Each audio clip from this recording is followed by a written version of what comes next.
Hey guys, welcome to the Eternal Quest Tarot and welcome to today's reading. With today's pick-a-pile reading, we will be looking at the question, why you met this person, why are you in a relationship with them, why did you have those experiences, and just in general, kind of looking to throw some light on the mystery of, human connections in general, and in particular, your relationship with the person that you have on your mind. So the intention that I'm setting with this reading is to, first of all, not only bring out the information and the answers to the questions I just mentioned, but also to get you to think about your own journey in context of this relationship and your person's journey. And sometimes these readings really make you look at things from a different perspective. They make you think and consider those things that you have not been thinking about maybe or considering, and also they help you with making your decision in terms of the future of the connection. So, looking into where you are with your own journey and understanding where your person is coming from and where they are on their own journey with this relationship, that will help you make some decisions within the connection. Maybe you're looking for information like, how can I make this relationship much better than what it is right now? What is it that we collectively together need to work on? Or maybe you're at that point where you're wondering if you should let go of this connection, or you should keep hanging on to it, or what have you. So use the information that comes up with today's reading according to your specific situation and however you might like to put it to use. But that is my intention. So thank you for sitting through the intro and hearing me out. I'm going to quickly go over the pile selection and then dive into the readings themselves. While I'm doing the reading for each particular pile, I'll go into the structure of the reading a little bit. Okay, so for the first pile, I have this white scholarcite crystal with this card. It's called Satya, which is a Hindi word for truth.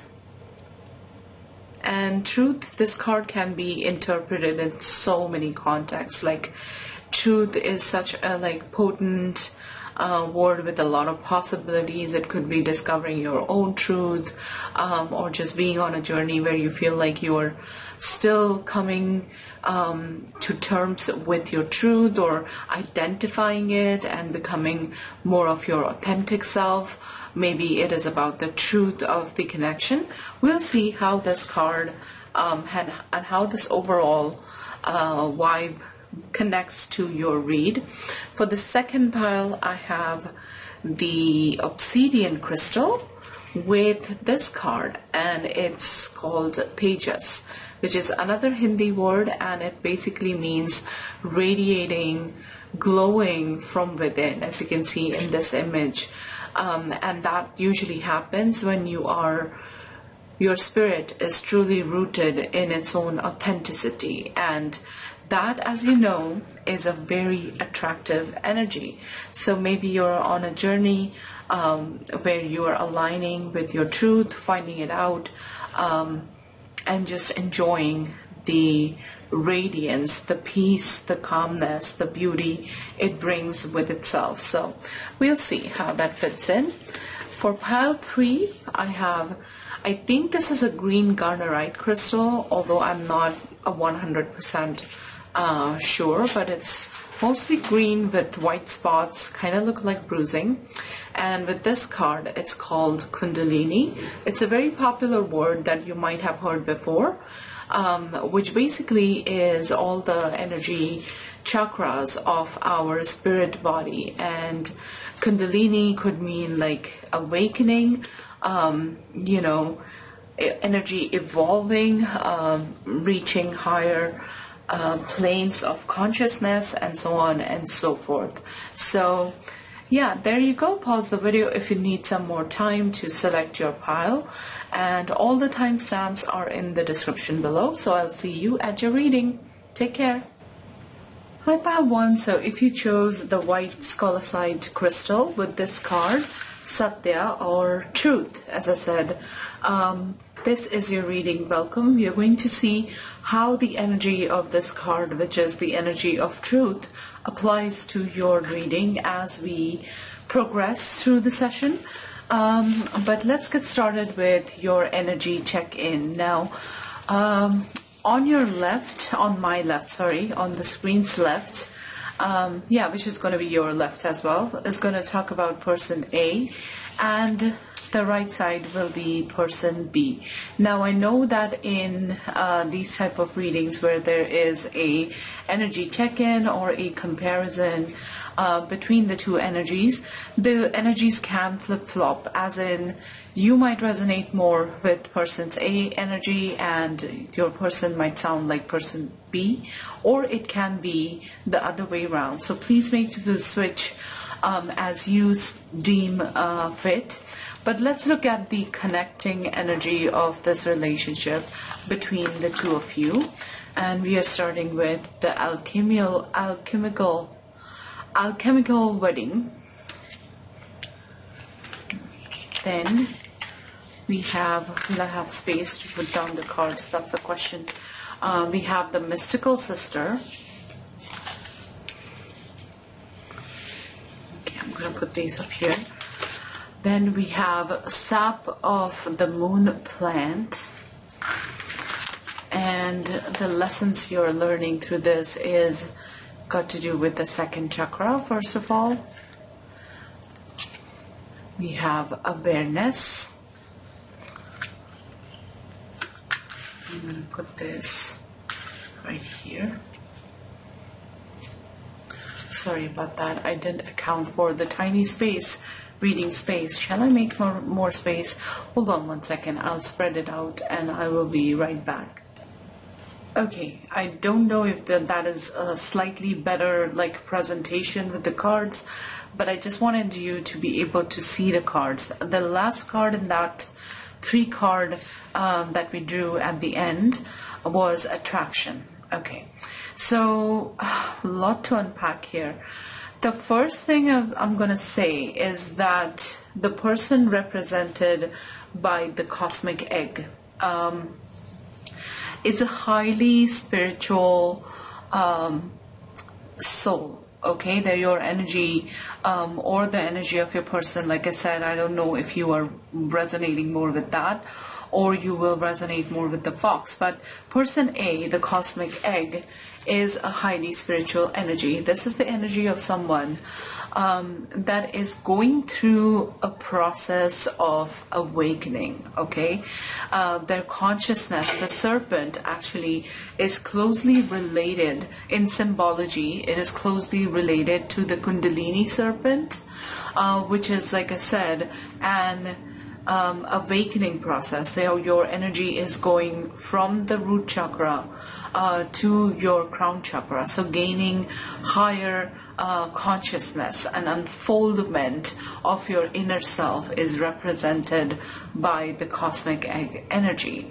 The fox, first of all, we have fox coming from the earth element. The earth element is the most active element here, so your person or you might resonate with that. They might be an earth sign or you might be an earth sign, but it doesn't have to be that way. It's just one of those small additional kind of indicators that should tell you whether this is your pile or not. But regardless of that, the fox is a very friendly, non-judgmental, very sweet kind of energy. And I feel like within this connection, the way you guys met, you might have first started off as amazing friends, okay? The mystical sister and this card, alchemical marriage, they speak about coming together of two souls in a friendship bond, and there is a light-hearted sort of energy that surrounds this connection, very akin to friendship or very friendship-like. And there are all these emotions that go with being somebody's true friend. So think like somebody not here to judge you.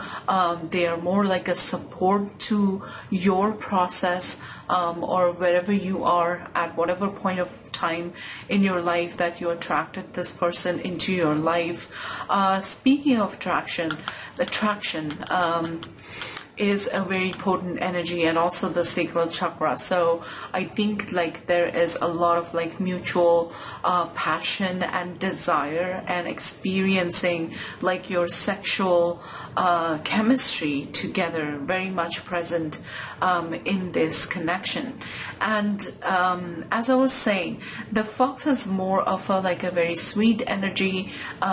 They are there to listen, they're here to just hear you out. So somebody that you can have great conversations with, talk about things that are important to you, maybe also be a friend to them, okay? And I think the fox person really admires the cosmic eggs persons evolving viewpoints, and I feel like their evolution, their soul's evolution through whatever they are going through within this relationship, that is quite obvious to the fox, and they're here for it. They are here to not only offer, I feel like, a support and be like a true friend while the cosmic egg person is going through their evolvement, but also a sense of admiration, true admiration coming from the fox. As I said, with the alchemical wedding, that energy between the two of you, I feel like it feeds both the sides. There are a lot of things that you are learning in real time from this person, and that you are teaching them as well, and the same goes for your person as well. They are learning a lot and they are teaching you a lot, okay? By the way, I want you to feel encouraged watching this reading, regardless of the state that your connection might be at this point of time, whether you are with this person and it is a ongoing connection, looking at the beautiful energy that connects the two of you, which I'm going to dive into more in a second. I really hope that this is an ongoing connection, and that they are still in your life, but maybe they're not. Maybe they served a purpose at a time, and now this is a connection from your past. But I'm pretty sure that you will be able to identify this person and this connection as a particularly pleasant experience, like something that gave you a lot of joy while you were in this relationship. Okay, so as I mentioned, the second chakra energy and attraction. The second chakra is all about creation, while it is also about,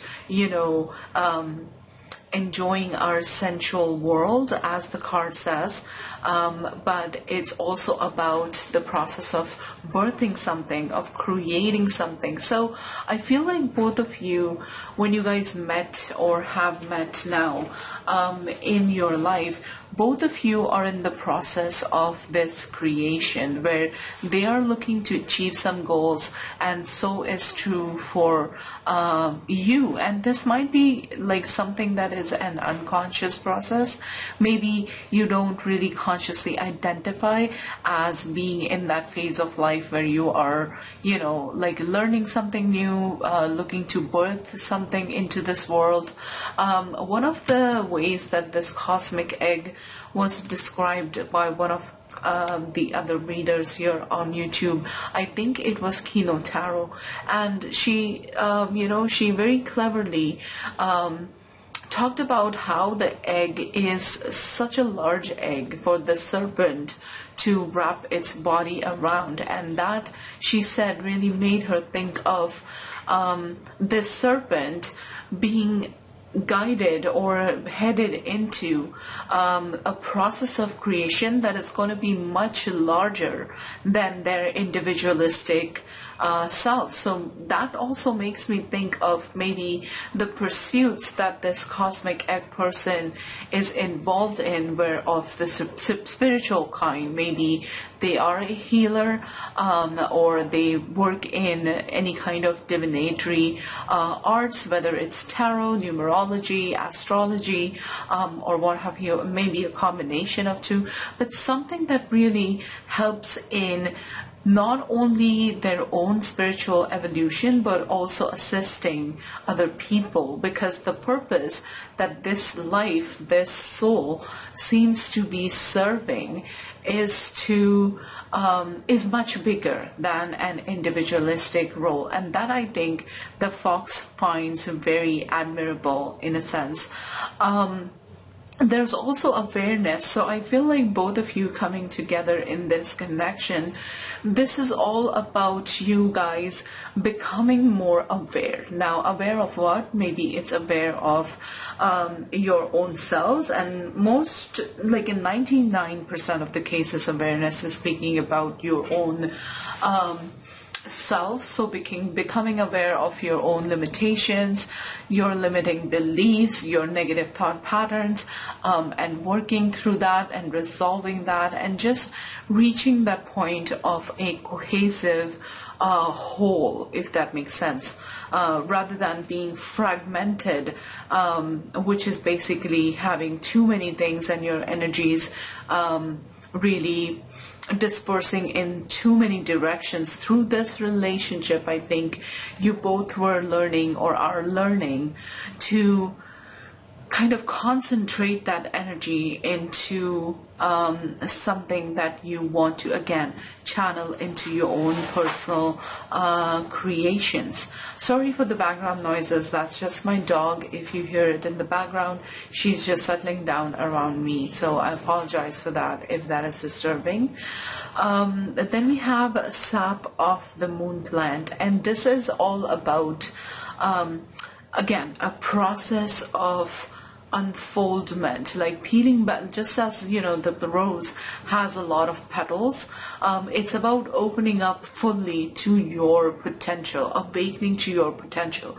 And I think that was happening for both of you, and is happening for the two of you, for both person A and person B, through this relationship. So in a way, what I'm trying to say is that if I have to like succinctly summarize, you know, what is really going on in this connection, or what was really going on in this relationship, is that this person is meant to be in your life for your spiritual growth, for your spiritual enhancement, for your evolution of your spirit.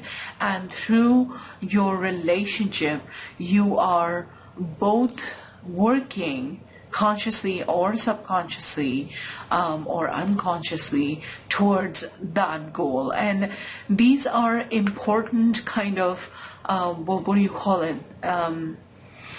what is that called, like when there are these markers for progress? Is it lampposts or signposts? Or like, what I'm trying to say is like important stages, and particularly important for the cosmic egg person, because I feel like when they encountered the fox's energy, they needed this kind of a support system in their life. Okay, it's almost as if like subconsciously you manifested this fox person to be there to support you in your journey, or maybe your person did if cosmic egg is talking about them, but you get the drift.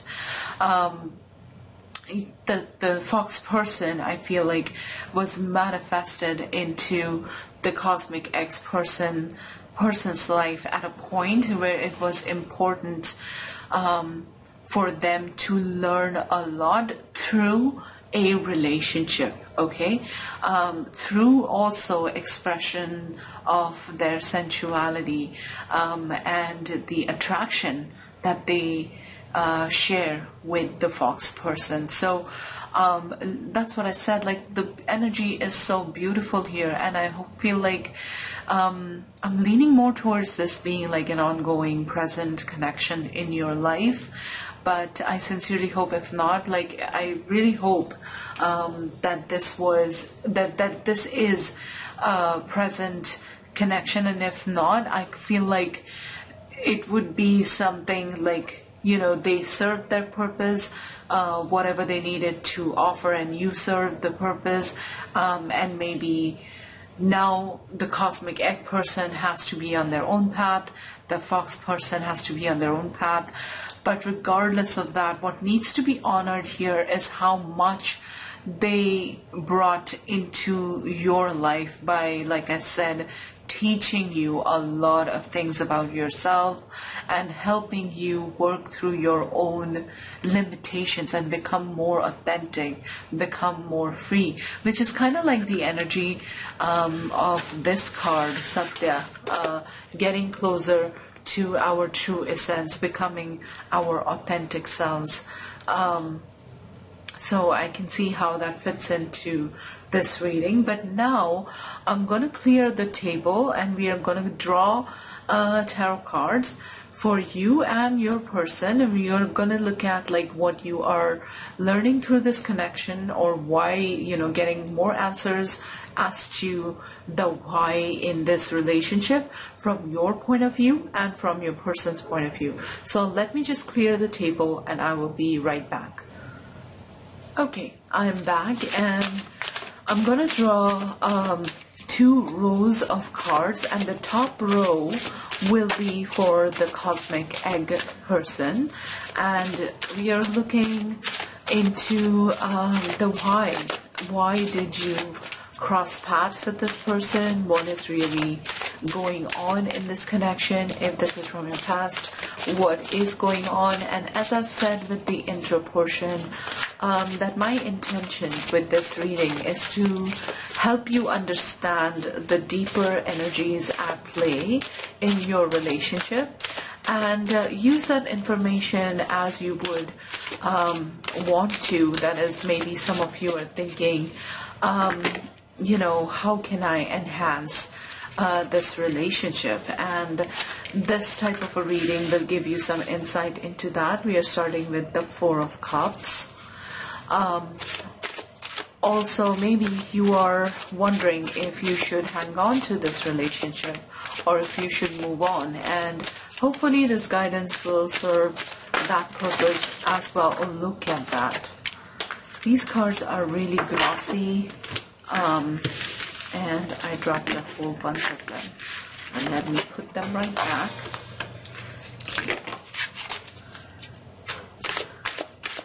So what is the nature of this connection? Why did you meet this person? Pile 1. And person A, cosmic egg person. Then we have the 8 of Pentacles. Already I'm getting the sense that for the cosmic egg person, like I said, you know, with the with the first portion of your reading, that you might have crossed paths with this person when you were fairly advanced in your own spirituality, like somebody who has been working at it for a while. And we have, you know, somebody here with the 8 of Pentacles, they're working on their wings. And butterflies to me is all about transformation, like deep spiritual transformation.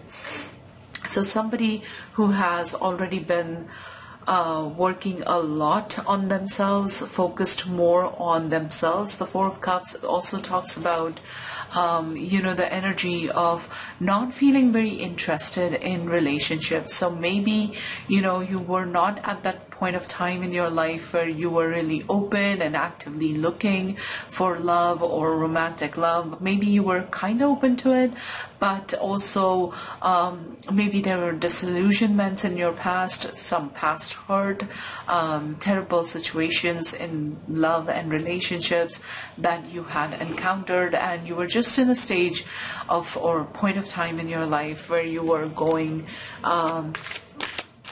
or focused more on yourself. So that's clearly visible. So why did you meet this person.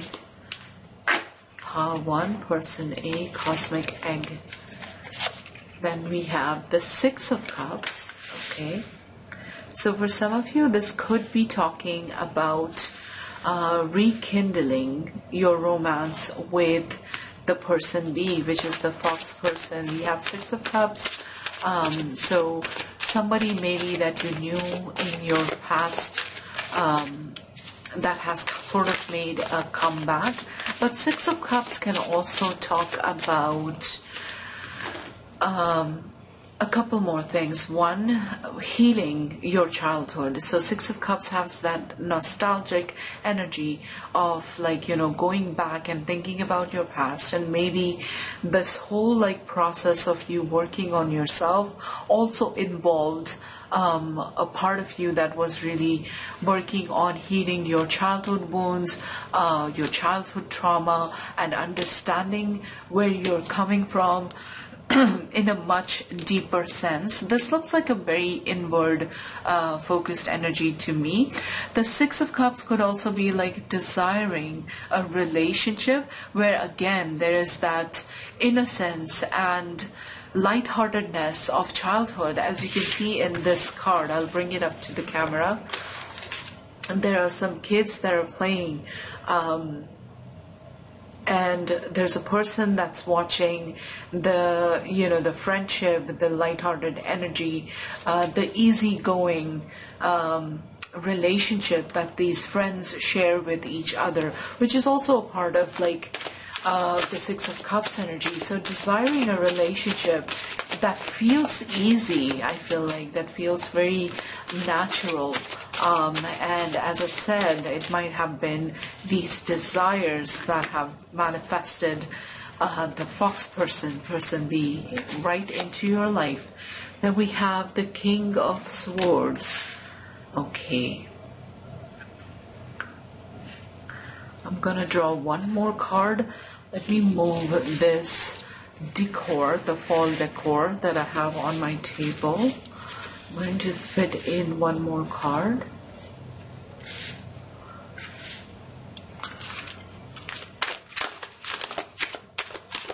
The King of Swords, I'm looking at this card from two different perspectives.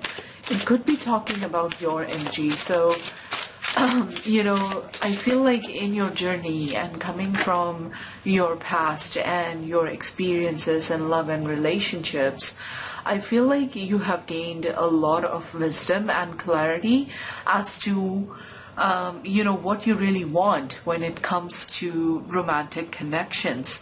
And it's that clarity and that sense of like being absolutely sure that this is the experience, this is the kind of person you want to experience in your romantic life, coming from your past experience, somebody that, you know, can be a real friend, somebody that can really provide you with that lighthearted, easygoing energy in relationships. So it could represent your energy, or maybe you are looking for a person who was very clear and good with putting forth what that clarity is right off the bat. So somebody not with a hidden agenda of some sorts, or somebody who's confused and not really knowing what they're doing. I feel like you know, clarity is something that is very attractive to you, and maybe this fox person is behaving that way, in which like they are quite clear with their motivations, with where you stand, where they stand in this relationship. And then we have the Nine of Pentacles. Yeah, I feel like, you know, you were really aligned to attracting your next significant relationship or your significant other right into your life. I feel like you guys were doing really well with this Nine of Pentacles energy when you were single or before you met this person, and you were on your journey. As I said, there is a journey of healing that is being shown here with the Four of Cups and the Eight of Pentacles. But I feel like you guys had reached Sorry about that. I don't know what's going on. I'll take a sip of water in a second. But like I was saying, I feel like you guys had reached this very comfortable spot in which, you were working on yourself, focusing on your life goals, and really feeling good about where you are. And that's when this person sort of entered your life. And I feel like I got from the first portion of your reading of the energy check-in, it almost appears to me that the cosmic egg person, or you, if the energy resonates with you, was almost ready for the next step in evolution, and really becoming aligned with the kind of dreams that they had, the kind of manifestations that they wanted to bring in, because the Nine of Pentacles, like I said, is just one step behind the Ten of Pentacles energy, which is, stability, really stable connections, people who are not going to go anywhere, long-term happiness, long-term relationships. So this is, I think, you manifesting the other person, or as I said, the cosmic egg person manifested this fox person into their life to become more in alignment. So there might still be some things that you might have missed as you were working on yourself. And it's very different, like when we are working on ourselves just by ourselves, that is when we are not in a relationship, when we are enjoying the single phases in our lives, it's very different than being with someone and exploring parts of ourselves through that relationship. There are things that might come up during that time that we might not even be aware of, and for that purpose, I think a relationship is almost like needed. Okay. Plus, as I said, I do see the desire with you, or with the cosmic egg person.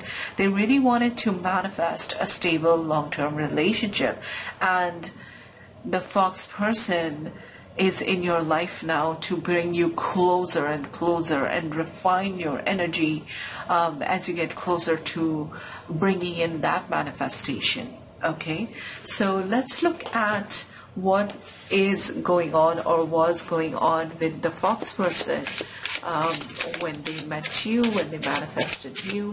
So why did the fox person meet the cosmic egg person?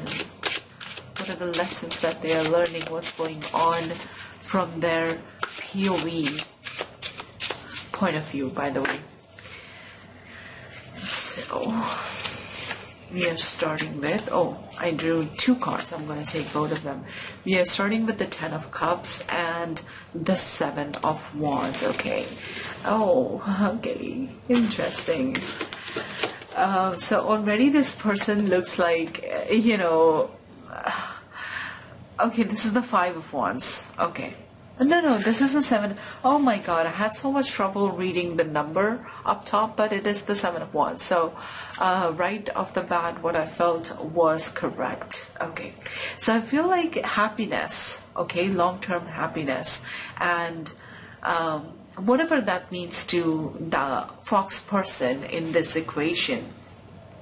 I feel like this person truly has a desire to be happy, and with the Ten of Cups energy, I feel like family, long-term happiness is certainly on this person's mind, and has been, I feel, for the longest time. But I feel like with the fox person, they are still in the process of almost like proving themselves. It looks like they have had to go through certain struggles in their life where they have had to either prove their worth, or really stand the test, and everything that tests their faith in their own selves and their own lives. But this person is really putting in all the efforts, really 100% into that process, and is in that process through this relationship as well. So they might be just hardworking in general, but also on the downside, this person might be like a little on the defensive side. Like this is something that you might have observed about them, that they really get very defensive when it comes to like defending their own viewpoints, or defending their choices or something like that. Like this is a very like headstrong kind of energy that is coming through just by those two cards. But let's keep drawing more cards. So why is this person in Cosmic Egg's life, or what are they learning? What is the Fox person learning through this connection? We have the Wheel of Fortune. Okay. What is this Fox person learning through this relationship?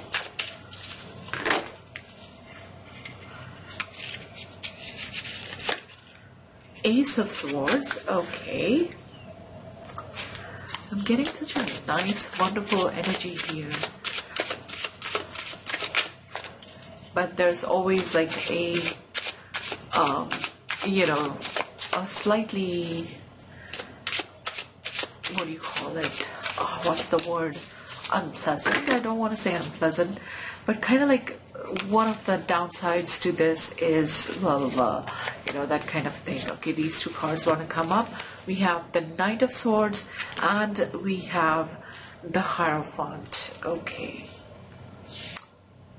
interesting. So first of all, with the Wheel of Fortune, the first thing that I felt was that, you know, I feel like this person, Fox person, really views this relationship as a stroke of luck. I really mean that. I feel like they met you, or their point of view, if we were to ask the Fox person about their meeting with you, what they are more likely to say is that it was just a stroke of luck. So something, I feel like, just happened, but it was, as I said, it came in at just such a right time for them as well, just as it was with you. But there's more of a palpable feeling of that being true for the Fox person. For you, it could have been like either this Fox person or anyone else, but for them, for their life and the journey that they were on, I feel like you met, or they met the Cosmic Egg person right at the precise moment when they really needed it the most. Okay, now the Ace of Swords, I feel like, and with the Knight of Swords, I feel like your person, as I said, with the Seven of Wands, the Knight of Swords and the Ace of Swords, I feel like they're still in the process of getting some clarity. Okay, and again, like I said, if this is in your past, they were in a process of getting clear, I feel like, about their overall life goals and what they want from their future. We have the Hierophant, we also have the Ten of Cups. So I think like with this relationship, your person is still seeking clarity, like becoming more sure of this connection as it is unfolding. I don't feel like they're there yet, okay? But I feel like slowly their energy is acknowledging that there is something really solid here with the Cosmic Egg person, that this is something that is worth really staying and exploring more. However, their commitment in this relationship at this time, okay, at the time that you're watching this reading, is not 100%. That needs to be said here, definitely. But with the Hierophant, the Ten of Cups, I feel like the Fox person definitely acknowledges that this has great potential. Another meaning of the Wheel of Fortune, as I would apply to that, is like this person is waiting for time to reveal its answers to them. So they might be in a stage where they're kind of going with the flow, seeing how things will unfold, okay? Because I feel like this person is still, you know, like I said, not feeling so settled within their energy, like still trying to like find their own ground and really stabilize somehow in their life. So I typically do not like the Knight of Swords energy in a relationship spread, but with this one, I feel like your person cannot ignore the fact that there is some serious potential to this connection, okay? And I feel like they are seeing in a way that you want the exact same things that they want out of life, and there are some common goals, dreams, hopes, inspirations here, okay? I'm going to clarify a few of the energies in your person's spread. The first thing I want to clarify is the Hierophant. So Spirit, can you tell us more about the Hierophant energy? Can you tell us more about the Hierophant energy? What's the Hierophant energy here for the Fox person? We have Judgment, okay.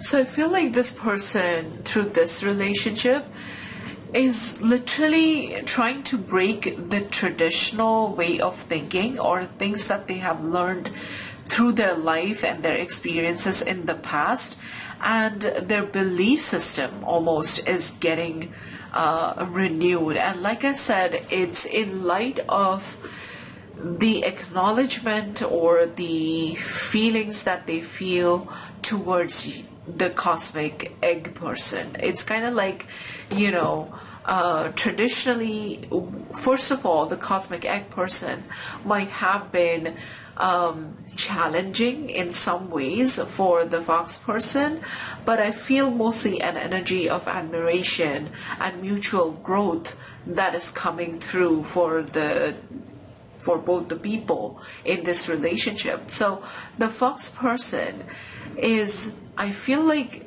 learning a lot to let go of, let's say, a traditional way of thinking, of dogmatic kind of belief system that is unraveling through this relationship. So this could be like beliefs about themselves, their beliefs about like relationships, about love, what it should look like, what should happen. So all the should and the musts that are a part of the Hierophant energy, I feel like they are unraveling and sort of renewing. Judgment is a card of renewal. By the way, if this person is or if you guys are not in contact, whoever the cosmic egg and the Fox person, I can definitely say that there is a desire for this person to come back into your life. Like that is coming through very strongly. I feel fairly confident about that. Let's clarify the Ace of Swords for the Fox person. What is the clarity that this person is either seeking or has attained now? What's the Ace of Swords energy here? We have the Five of Wands. Okay, yeah, so there is a conflict of sorts, an inner conflict that this person is looking to resolve. More often than not, Five of Wands talks about an inner state of conflict. So it could be, confusion over certain things, like, or just feeling conflicted in this relationship as to like maybe what they should be doing in real time or the future of this connection. But I feel like, this person is seriously desiring to get to that place of being clear. And it almost feels like this person wants to become clear, because through this relationship, I feel like they have learned to let go a lot from their past. Okay, this is getting more and more interesting. I'm gonna also clarify the Knight of Swords energy for Fox person, just because I feel so called to do so. What's the Knight of Swords energy? What's the Knight of Swords energy here, Spirit, for the Fox person? We have the Ten of Swords. Okay. Okay.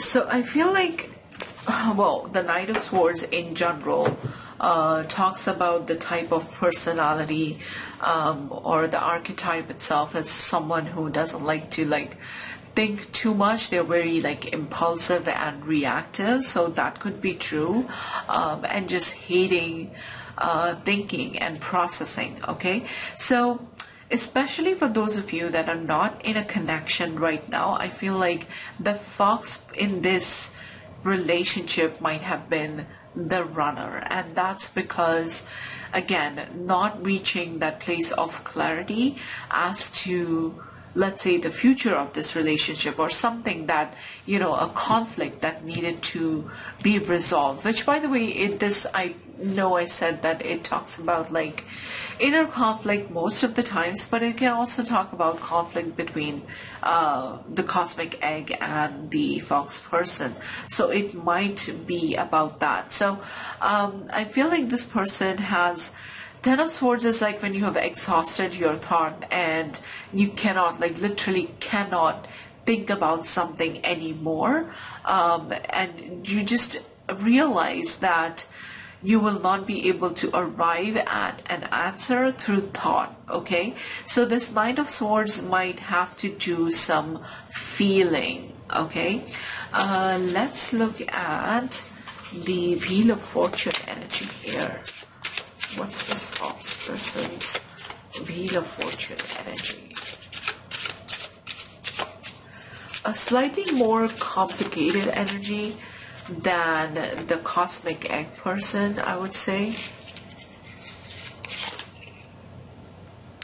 Oh, we have the other there. This card, or this deck, I'm going to draw one more card, but this deck has two Ten of Swords card, and Ten of Swords comes up twice. So really, not, as I said, this is also about going with the flow and just hoping, that time will reveal the answer, the direction. So know this about this person, that they're not prone to really mentally process something. They're more of being in the moment right now, because, as I said, I feel like they're still finding their own ground, and really focused on that. But the overarching aim, or what the experience that this person wants to create in their life, is that of Ten of Cups. Okay, it's just that the Fox person doesn't have the clarity, the necessary clarity right now.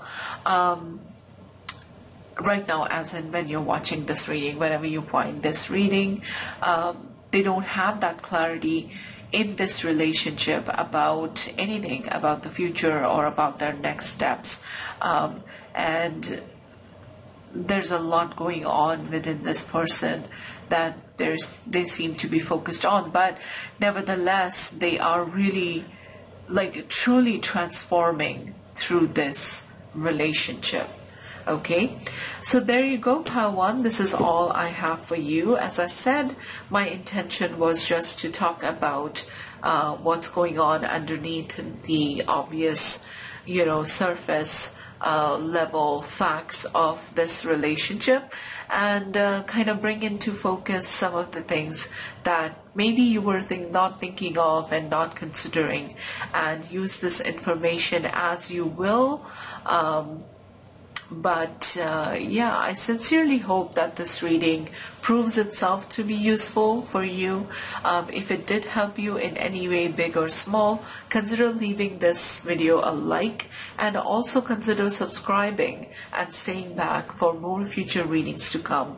Let me know in the comments below if you have a particular topic that is related to any area of your life that you would like me to make a video on, a pick a pile reading for, and I will gladly do that.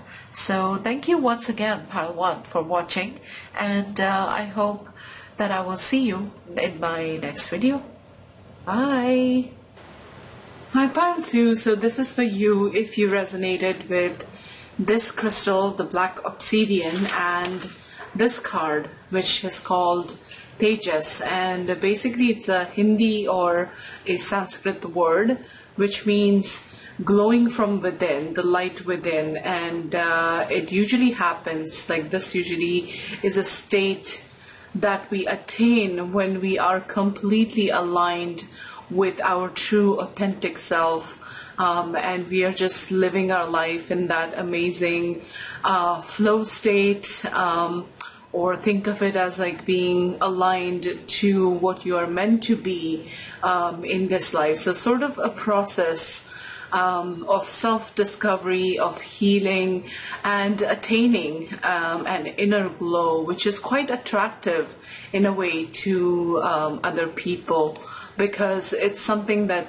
redefines what beautiful is, what attractive is, and just roots it in something that is so solid and so authentic. So we are going to see how and if this card fits in with the rest of your reading. But as I mentioned in the intro section, of course, we are looking at why you met this person and why are they in your life. And basically my goal with this reading, first of all, I want to say I want you to feel free to watch this reading no matter what state your connection would be at this point of time when you find this video.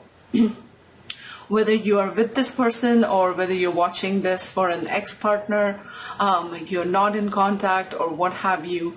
And my intention, the overarching goal with this reading, is to provide you sort of a deeper insight into the truth of this connection. So this comes from an understanding that we cross paths with people and meet our soulmates, which, by the way, I define it as Dr. Brian Weiss, one of the very prominent spiritual authors, defines soulmate. It's not just one person that we are meant to spend our life with, and cannot a romanticized definition as is very popular with our culture, I would say, movies and books and whatnot, but that's not the definition that I'm looking for. This is about, meeting souls or meeting potential soulmates, which we can have more than one.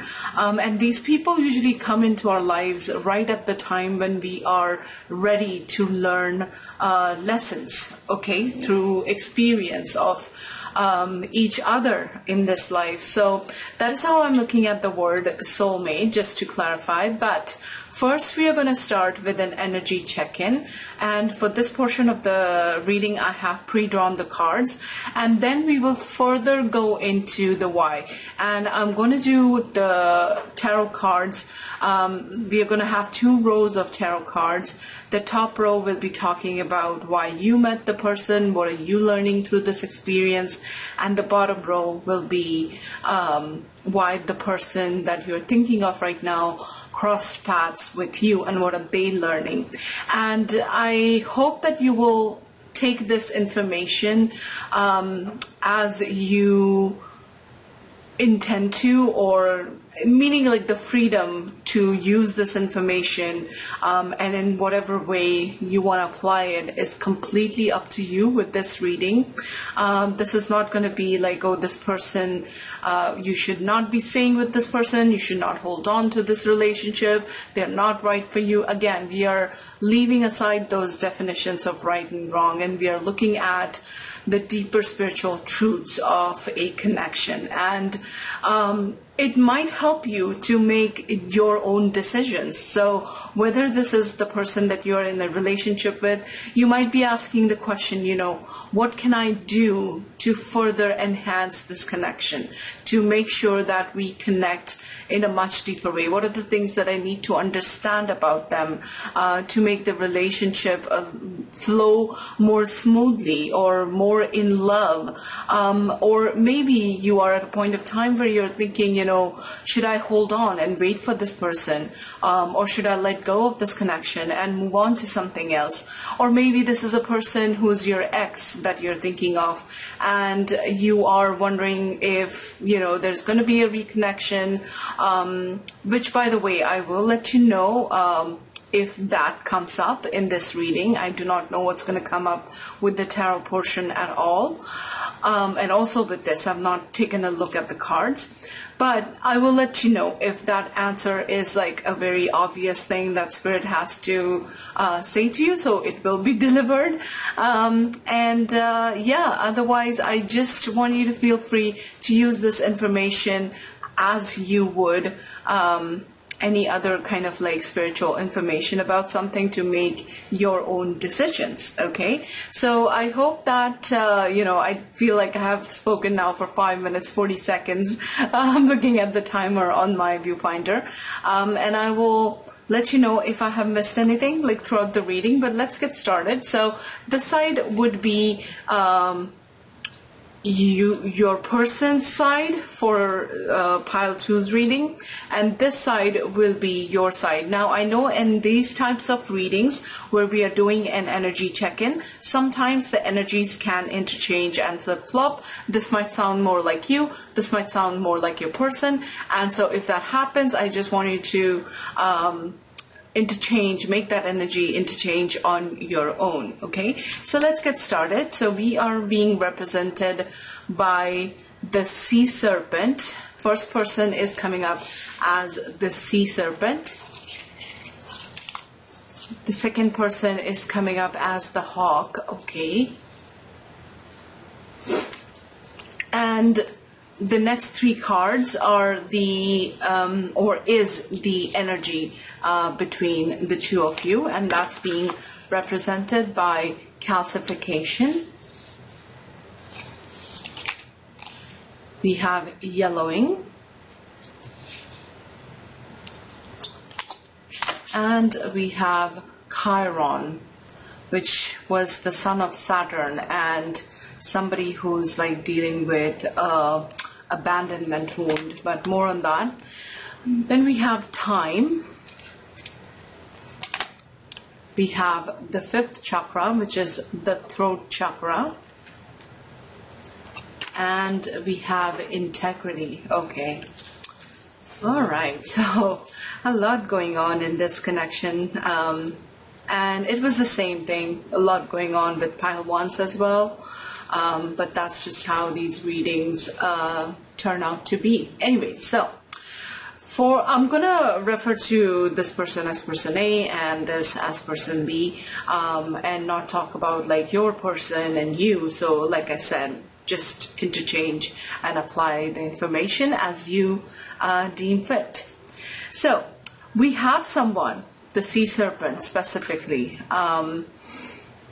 that this person, the sea serpent, is someone who's really right now, or has been for a while, in the process of some really deep healing. Okay, their life has guided them to this point where they are meant to do this work on themselves. They are meant to heal the wounds that really has taken away some sort of like power from the sea serpent person. Looking at the Chiron card, which talks about abandonment wound, which by the way, it stood out to me because like abandonment issues and abandonment wounds and attachment wounds, you know, that's something that I've had to deal with in my life as well, quite honestly. So that, which is why, you know, this card as the abandoned son of Saturn, it kind of stood out to me. Okay, so the sea serpent, I feel like at this point of time they're being guided to, or have been for a while, being guided to deal with things that have really caused a lot of energy, what do you call it, dissipation or loss of energy, loss of their soul sovereignty, and just left them feeling like really, really hurt, I would say. Like, you know, like this person has, the kind of wounding that this person has endured is something that spans across their lifetime, and something that they encountered, I feel like, very early in their childhood. Okay, but this soul, the sea serpent soul, this person is really on a very fantastic journey in which the fire has been lit. Calcification is the process of becoming who we are by a fire. As you can see in the card, there's a small candle flame, and I hope that's visible on camera. Here, let me bring it up close. This flame, this candle flame, or this fire, is kind of like, you know, a process starting, the beginning of something, of a healing journey, more specifically, which allows them to go through all the processes that are necessary in order to become who they are meant to be. So think of this person as being on a very painful journey in their life, where they have probably, like I said, abandonment wounds is one of the things that is coming through. So something from their parent, and it doesn't necessarily mean that the parent, you know, parent or parents, or even like parent type figures in your life or in sea serpent's life, they have, it's not necessary that they have left the scene. Like, they might still be physically present, and there might not be like literally, you know, as in like one of the parents like moving away or giving up on their child or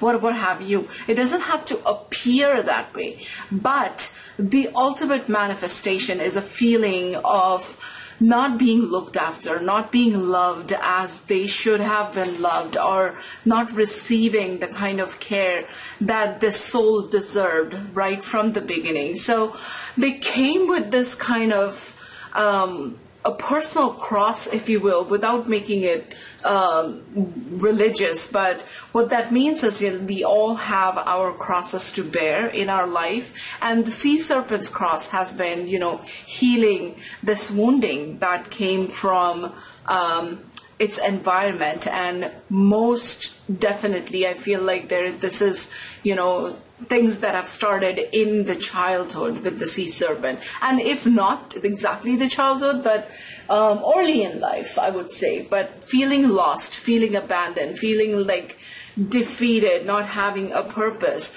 The sea serpent, the serpent that's coiling its body around the energy here in the center, is actually a very protective energy. So the soul, you know, basically the reason why the soul took this birth in this lifetime was to go through this process, was to, you know, work through their issues, heal the things that have really long sustained, have had their effect on their spirit, on their energy, on their soul, on the kind of person that they became, and working their way out of that. And this soul, like I said, with the sea serpent coiling its body around the energy of that soul, it's kind of like a very guided process. And by that, what I mean is that the resources, the people, the experiences, and what have you, whatever was necessary for the sea serpent to free itself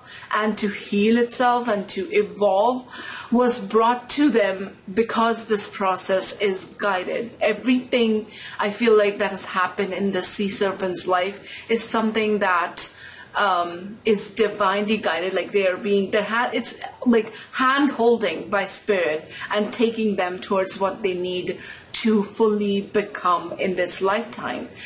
Yellowing, basically what this represents is a long-standing issue. So think of, something that gets old, it generally gets a yellow hue, or like a rust or something which is rusty, golden, yellowish color. So something that the soul, maybe not even in this lifetime, maybe from the past lifetimes, if you do believe in that, you don't have to, but something definitely that has been a burden for quite some time. And what has this affected for the sea serpent? I believe that that's represented with the fifth chakra, using their voice, like being able to not only be their own authentic self with others, and being able to identify like what that authentic true self is, but also be able to use their voice in a way that, in an assertive sort of a way that conveys exactly their authentic self to the world. So this entire journey that the sea serpent has been about is about, again, coming in alignment with their true self. And now I'm looking at this card that you picked up for your pile selection, the Tejas card, which is all about like inner glow. And I feel like sea serpent definitely is in that process of evolving and becoming the true authentic self. Integrity, again, being true to yourself,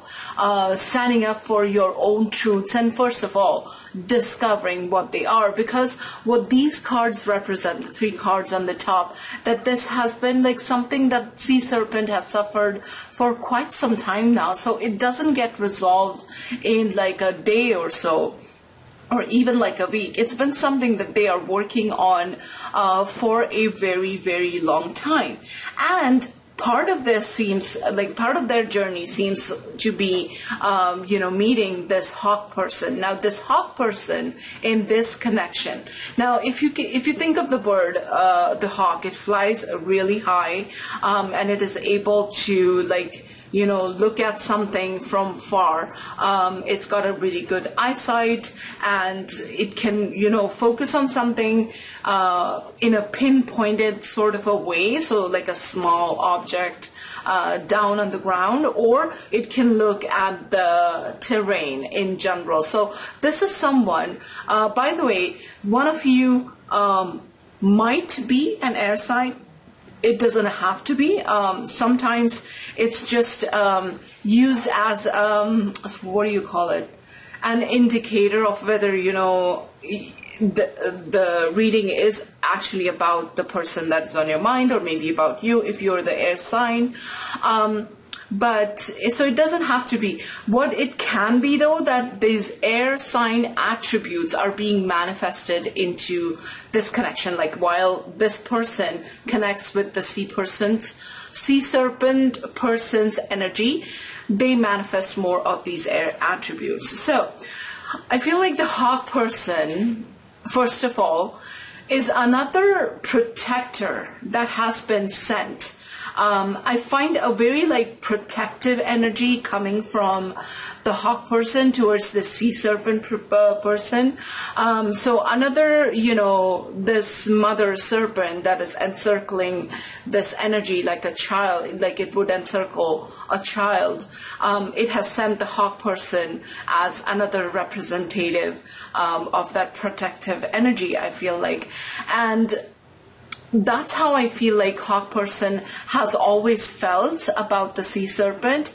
I feel like the hawk person is very intrigued, fascinated, very attracted to the sea serpent's journey. And evolution and watching them, you know, become this, like I said, more authentic self using their voice.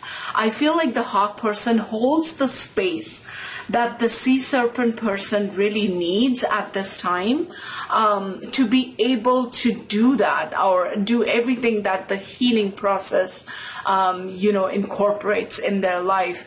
And this hawk person, I feel like, has a very curious mind as well. I mean, like, they are very interested. I mean, I feel like what's beautiful about this hawk person is that the dual modes that it can go into.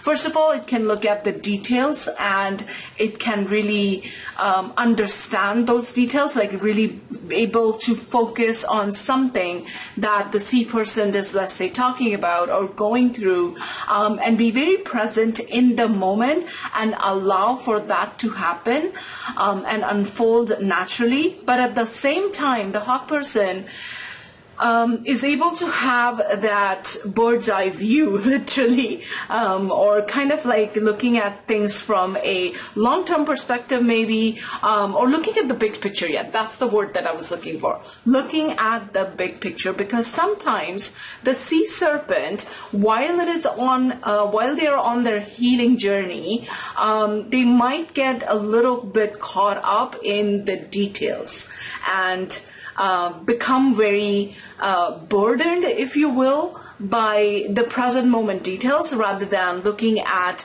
the big picture. So I feel like the hawk person kind of keeps reminding the sea serpent about this big picture and about this long-term goal. Like, where are you headed and how does this fall into your life plan, or what you're wanting to manifest in your life or experience your life in a certain way. And I hope that makes sense. And I feel like that is very essential, especially for someone that is really going through this massive journey, very, you know, like life-altering journey of discovering themselves and becoming their true self. So I think, you know, having someone like that that's able to sort of detach from the challenges of the moment is wonderful and essential, both at the same time, for the sea serpent person. And I feel like the hawk person is able to hold that space.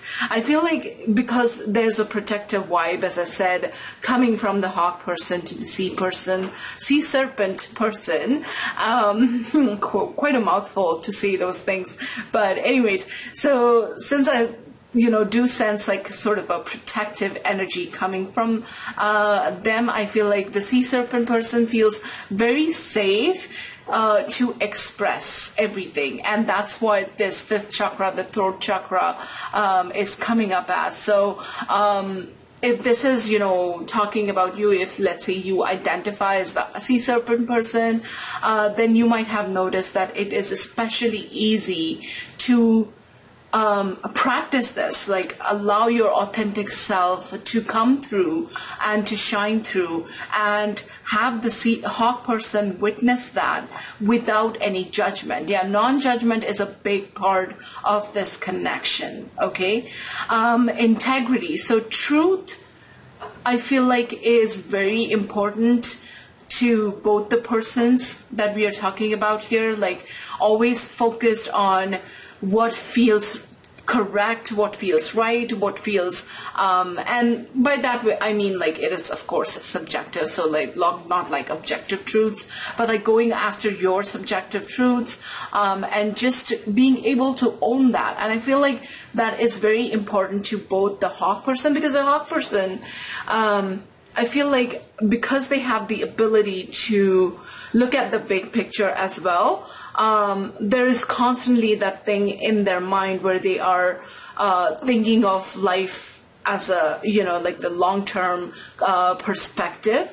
And I don't think that either of them would tolerate like any kind of bullshit, whether it's coming from the outside or outside the relationship, or whether it's coming from both of them towards each other. So they constantly keep coming back to how they authentically feel. But I really feel like in this relationship for you, Pile 2, the sea serpent person would feel more of a loss if the hawk person went away. Not to say that there's no emotions here, but I feel like since we have the air sign energy for the hawk person, I feel like they are more easily able to go to logic rather than stay connected to their emotions. Whereas with the sea serpent, this healing that they're going through is on all levels. So it's thought, it's emotion,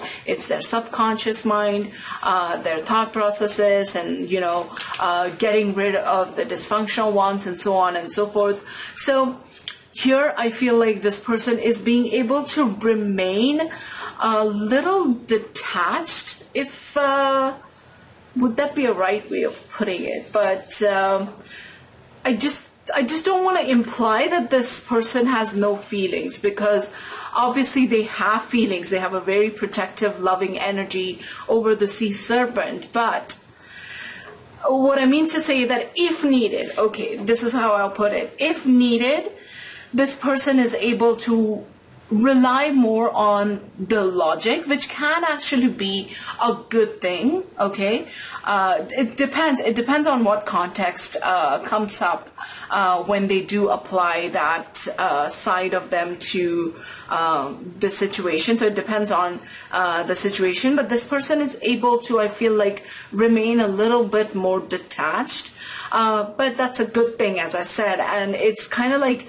needed if you're going to hold space for someone to go through their healing. So another thing that I want to say, a couple of things, because I still want to talk about this card, which talks about time. What should I say first? Okay. Oh, time. I feel like too many thoughts. I feel like, okay, here's where I'll start. I feel like when you met this person, and it's okay even if you are with this person right now, or you are, you know, you're looking at this reading and thinking about an ex. But, you know, when you met this person, first of all, with that energy of time, it kind of reminds me of the Wheel of Fortune energy from the tarot, if you're familiar.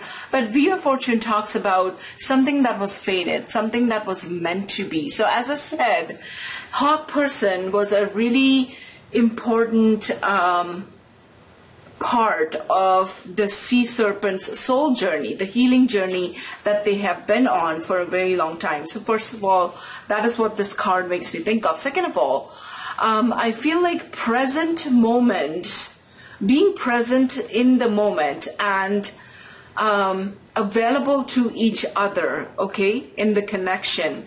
Somehow that is very important in this relationship, and to keep it going and to keep it functional. If this is something that you're looking at this reading and you're watching it for, you know, how do I work on this relationship, or what do I need to understand about it? Understand this, that present moment, moment to moment present awareness, and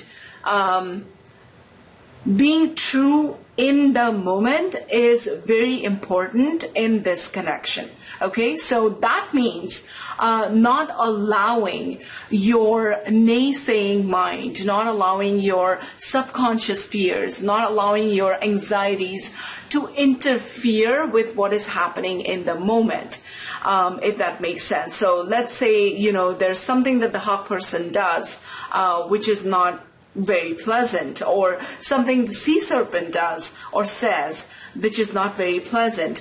What you both need to understand is that you guys need to attribute as much as possible those things that happened that were unpleasant to or attempt to deeply understand each other more. Like that would be a better approach to the unpleasantness rather than writing yourselves off. Like, because here I see two individuals that both are really trying really hard, not really hard, but they're being their authentic and true selves. Like I said, like integrity in this connection is a big thing. So basically understanding that you guys are both on a journey, you bring different perspectives, and momentary unpleasantness does not mean that this person is not right for you, or these things cannot be worked on, or that you should give up on this connection or what have you. Okay. Another message that I'm getting, which might be relevant for a few of you watching this reading, is that this might be a connection that has ended and it has been some time, and maybe you guys will reconnect, but the right time has to come. And by that, what I mean is that right now at this, if this is, a no contact situation, talking about an ex and wondering if you're reconnecting with them, then right now your souls are meant to be on your own journeys for a while. And when the right time comes, things might change. New opportunities to reconnect might come in, or time is going to bring you more clarity, more answers that you need about this situation. Okay. Because I will say, like this, looking at these energies here and what you guys shared between the two of you, it seems like it was pretty intense, between the two of you.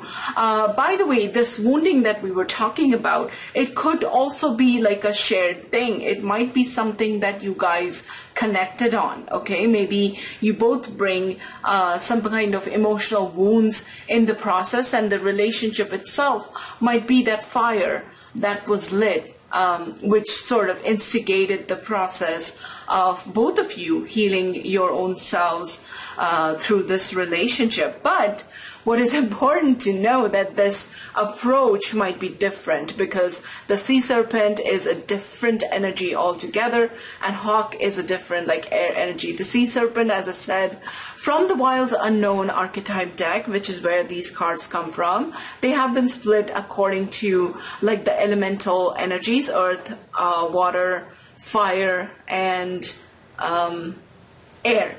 So some of the cards, they are from each of those suites and suits. Oh my god, I always call it suites, like a hotel suite. Why do I do that? Sorry about that, guys.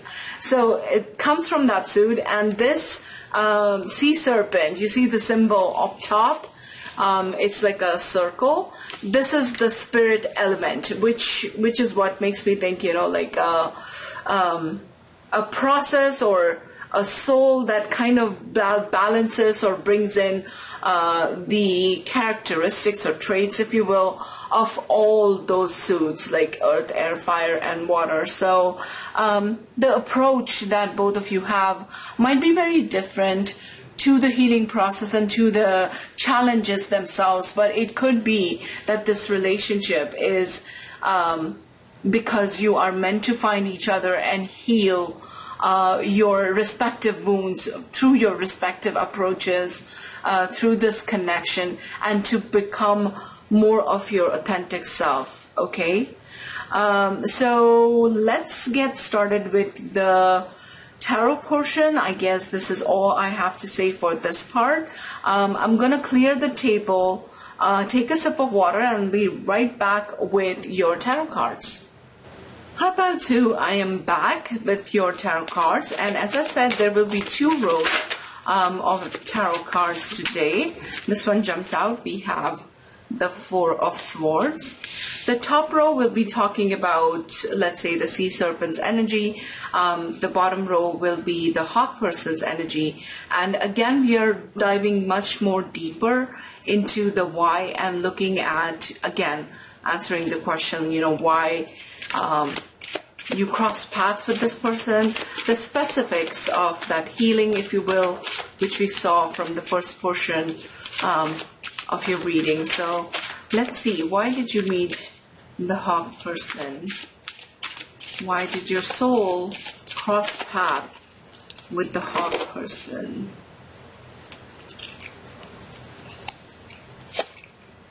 We have the Queen of Swords. Oops, this jumped out. We have the Six of Wands. Okay. Will I have space? I want to draw 5 cards actually. Oh, I'm going to move this on the side.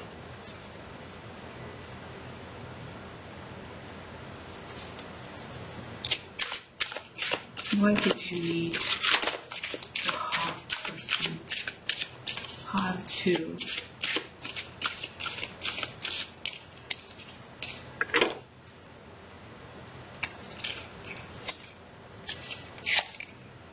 We have the Empress.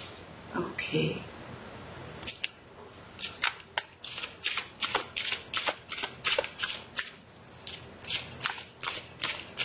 Why did you meet the hawk person? Pile 2. Why did you meet your person? Why did you cross paths with them? And we have the Page of Wands. Okay. Bottom of the deck, I'm noticing the Nine of Swords. Okay.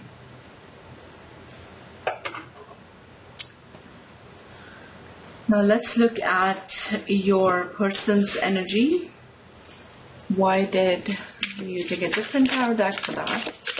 Why did the hawk person meet the sea serpent? We have 2 cards jumping up. We have the Queen of Swords for them as well, and the Nine of Cups. Okay.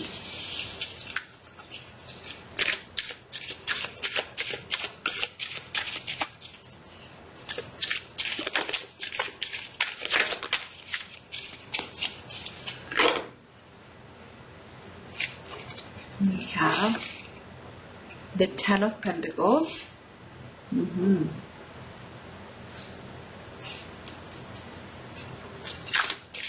We have this one, which is the Knight of Swords.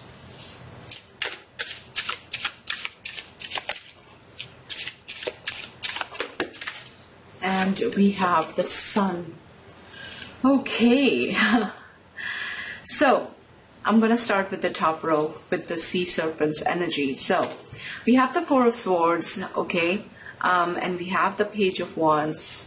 But we started the journey with the Four of Swords, and I feel like, you know, the way the energy is unfolding in the top row there, or on the top row. By the way, bottom of the deck, this energy is Temperance. Okay, so the Nine of Swords for the top row. Anyways, so as I was saying, the way this energy is unfolding, it's clearly a journey of someone that is really trying, okay, really trying to feel good.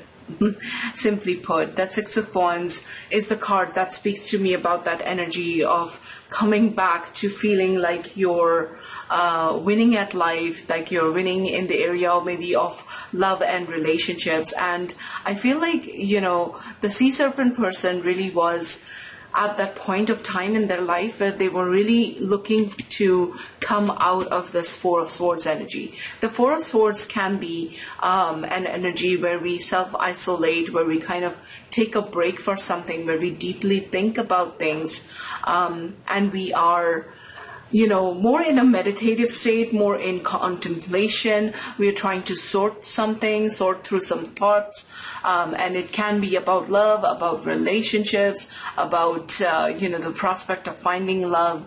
And by the way, this is about romantic connections.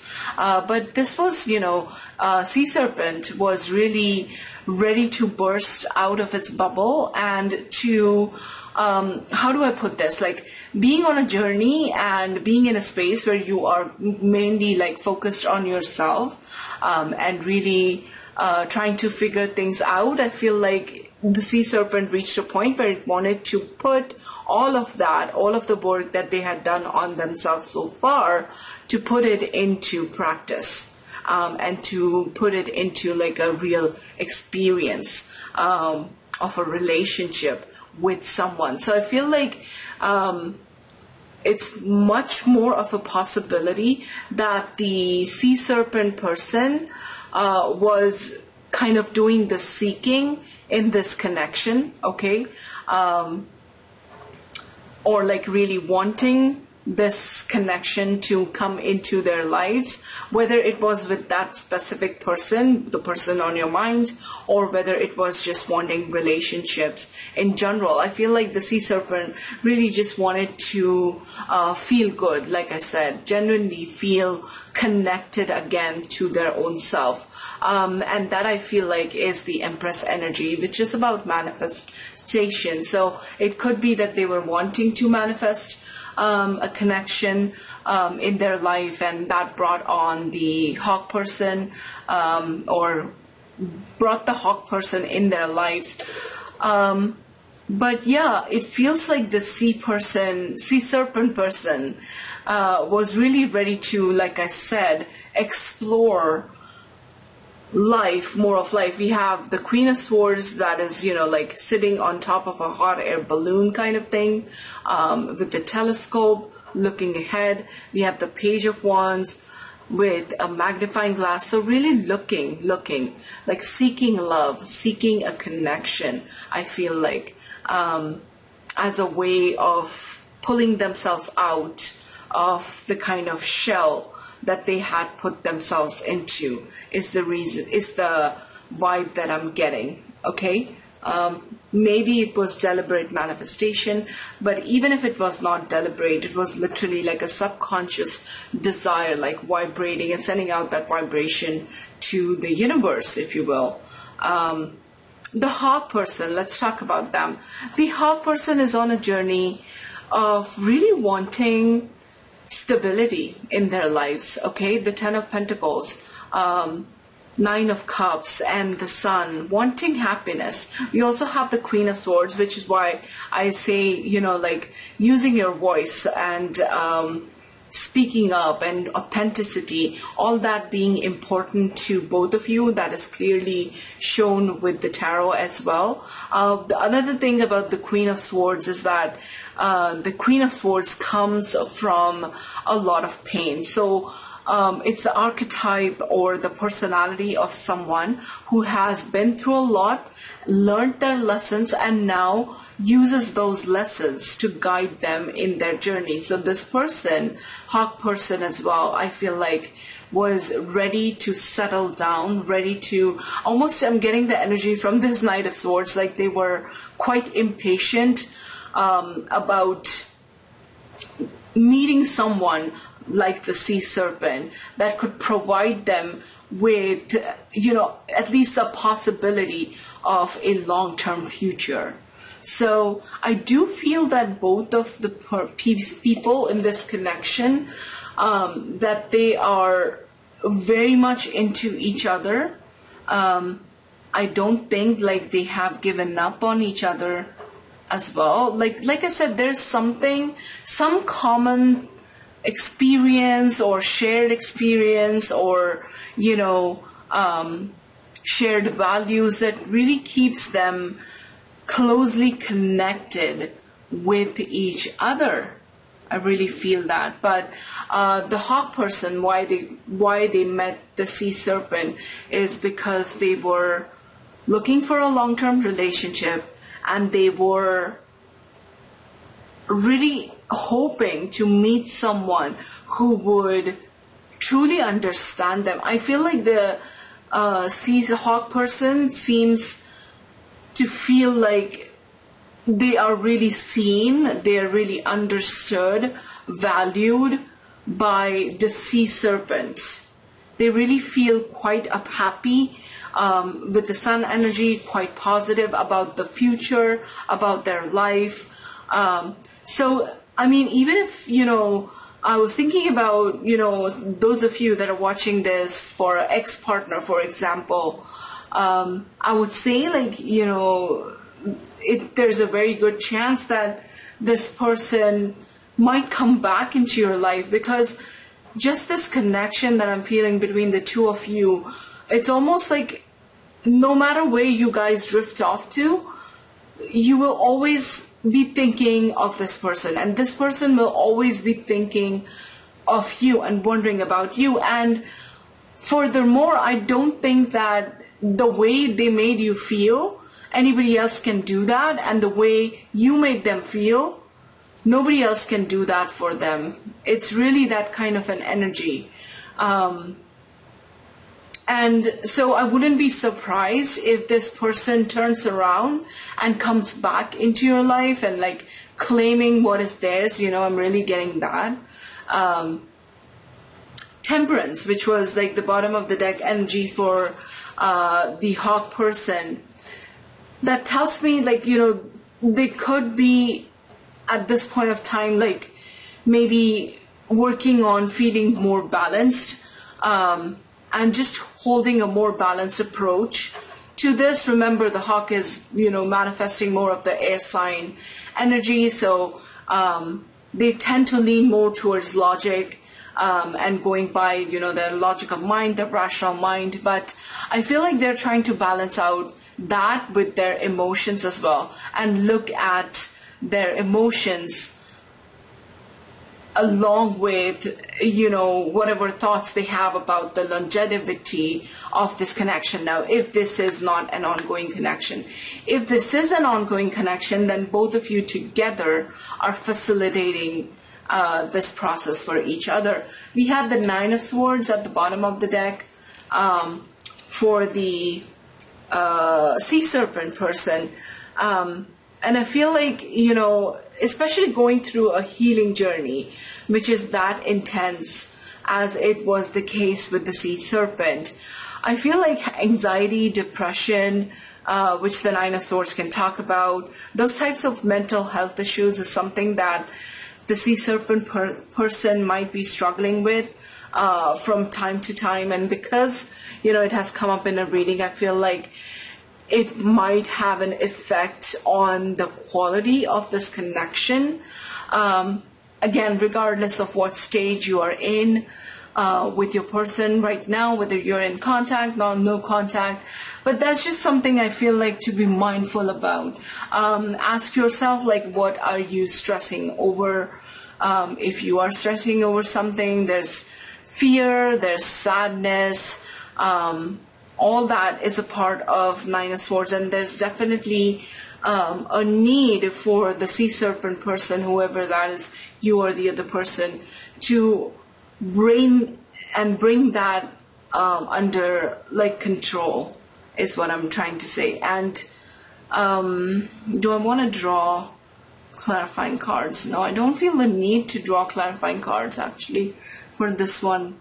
But yeah, there you go. That is all I had to say. Yeah, quite an intense connection between the two of you. As I said, I don't think that this is over. In fact, I'm more leaning towards this being an ongoing connection, just with those two things to be mindful of. If you resonated with the sea serpent and stress has been a part of this relationship, letting go of that stress will allow you to come more into flow and allow for this relationship to flow, even open the door for this person to come back in. I feel like that is the challenge of this relationship for the sea serpent, to be in control of their mental health issues and to keep working on that.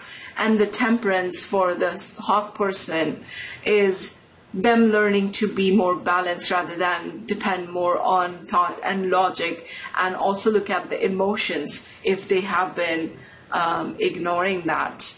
Okay, so there you go. I hope that, you know, you're able to use this information in this reading and apply it to your situation, and that it helps you to make decisions, whatever they might be in your particular case. So I certainly hope that this reading was helpful. And and it resonated, and if it did help you in any way, big or small, please consider leaving a like on this video. Also consider subscribing and staying back for more future readings to come. And yeah, thank you so much again for being here, Pile 2. I will hopefully see you in my next reading. Take care. Bye. Hi, Pile 3. So if you resonated with this green garnerite crystal with this card, which says Kundalini, and basically again it's a Hindi or I think a Sanskrit word, which is the ancient language coming from the regions of India, if not specifically India. And basically this word, I'm sure that you've heard of it before because it is quite commonly used these days. It basically is all of our energy centers in our energy body, so not the physical body of course, but an unfoldment of energy and rising of energy through our energy centers, or our chakras as they are most commonly called. So going from the base chakra to the crown chakra, which is basically leaving our what do you call it, the human selves or the lower selves behind, and rising into Christ consciousness or divine consciousness, however and whatever you want to call it, but becoming more aware is the nature of this card. And we are going to see how the reading today fits in with the overall meaning of the card that you chose for your pile selection. So before we get started, I do have a few things to say about the reading itself. First of all, I want you to feel free to watch this reading no matter what stage your relationship might be in. Maybe you are with the person that you're thinking of right now. Maybe this is someone in your past, and you might be asking, different types of questions today with this reading. For example, like if you're with the person, you might be looking at how can I enhance our relationship? How can I make things better? How can I, elevate our experiences through the relationship? Or maybe this is an ex and you're wondering, about what kind of a connection this was, or whether this is worth revisiting, whether you should go back to them, whether you should initiate contact with them, wondering if they will come back to you. Or maybe this is about making a decision about hanging on to someone or letting them go. So I want you to, take the information as you will and apply it to your situation. And I sincerely hope, that's my intention with this reading, setting the intention to help you out in making your own decisions regarding this connection, and how you're going to do that more prominently. So looking at the spiritual nature of this connection. So looking at why did your paths cross with this particular person. I'm of the belief that there are several soulmates that we meet in our lifetime. It's not just like my definition of soulmate is more closer to Dr. Brian Weiss's definition, and he defines it as important relationships of different types, and not just romantic connections. But I'm looking at this, maybe this was a soulmate that came into your life at a time where your soul was ready for a important spiritual development in your own growth. Maybe they are facilitating that right now. Maybe they did in the past. Again, depends on where you are in the connection. So we are going to take a deeper look at what your souls were experiencing, and basically what this deeper spiritual processes were or are in this connection while it was happening, or is happening as it is unfolding. And we are going to do that with a set of these oracle cards. We are then going to go into the tarot. With the tarot, I'm going to draw 2 rows of cards. The top row will be for one of the persons, person A. The bottom row will be person B. And the reason why I say so is because I know that in these types of readings where there is a discussion on the individual energies of the people involved. Sometimes the sides that I assign, like say for example, I say left hand side would be you, the right hand side would be the person on your mind, but sometimes these energies can interchange and flip-flop. So I'm just going to call them person A and person B, and I will let you decide which one sounds more like you and which one sounds more like your person. Two other teeny tiny things. My nail, one of my nails broke off since you saw the intro portion of this video, so I hope that you will be able to ignore that. And also, if the lighting has changed, that's just because I'm filming your reading at a different hour in the day and when there is light. So there we go. I think I have said everything that I needed to say. Let's just get started with your reading. So person A is coming up as the dolphin. Person B is coming up as the dragon. The energy between the two of you is represented by silver. Whoops.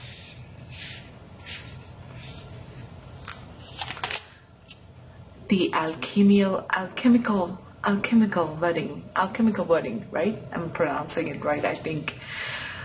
Almost sure. Alchemical, yeah. And the blue temple, or the azure vault, as it says. Then we have kindness. We have awareness. And we have intuition. So even before I start speaking about the energies here and about the two of you, I just want to say I really love this entire connection. I really love the energies that are being represented here by the dolphin and the dragon, and what's going on in this connection, and it's just very beautiful. And of course, as I said in the beginning, if this is, depending on where you are in your connection, I might speak about things in the present tense, but maybe this was something coming from your past, so take it as you will. And tailor it according to your situation. Okay, so I'm going to start with the dolphin person, my person A. Oh my gosh, the dolphin is just such a beautiful energy. And by the way, I love this image, this pencil or watercolors, I think, of the dolphin energy. And the dolphin is all about, first of all, it's a very sweet, very friendly energy. If you've seen the dolphin fish in action, you know that it's especially quite prominently different than, let's say, other fishes in the ocean, or other mammals in the ocean. And the dolphin is more like a friend and somebody that you can actually, make a bond with or form a bond with if you are interested in that or you give it time. It really does connect with humans really well, so other people, and that kind of is indicative of the dolphin's awareness and how it is able to see beyond the outer form and connect with someone's energy. And it's someone in the sense it can be as different as a mammal like dolphin connecting with a human energy. And it doesn't matter to the dolphin that you look so different and that you're not swimming alongside it right in the ocean. But it's that awareness, it's that beautiful awareness of energy and seeing beyond the human form. So there's definitely a very deep spiritual side to the dolphin person that is coming through. The ability the dolphin person has to look beyond the cerebral, or look beyond, what just the mind's eye can see, or the limited conscious mind, I would say, can see. To go beyond that is a beautiful ability that the dolphin brings to the table.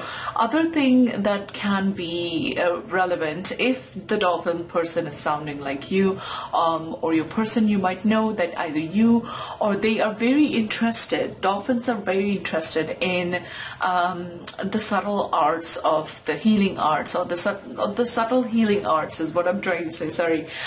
So something like tarot readings or any other form of divination might be very attractive, might be something that they might be interested in learning about, reading about the other arts, just spiritual readings, spiritual videos, anything that heightens their connection to the subtle energies, to the divine, is something that the dolphin person is bound to find extremely attractive. And even if it's not like a conscious daily part of their life, maybe this is a very unconscious ability or an unconscious gift that they are working on, but without really consciously knowing that they're working on it, if you know what I mean.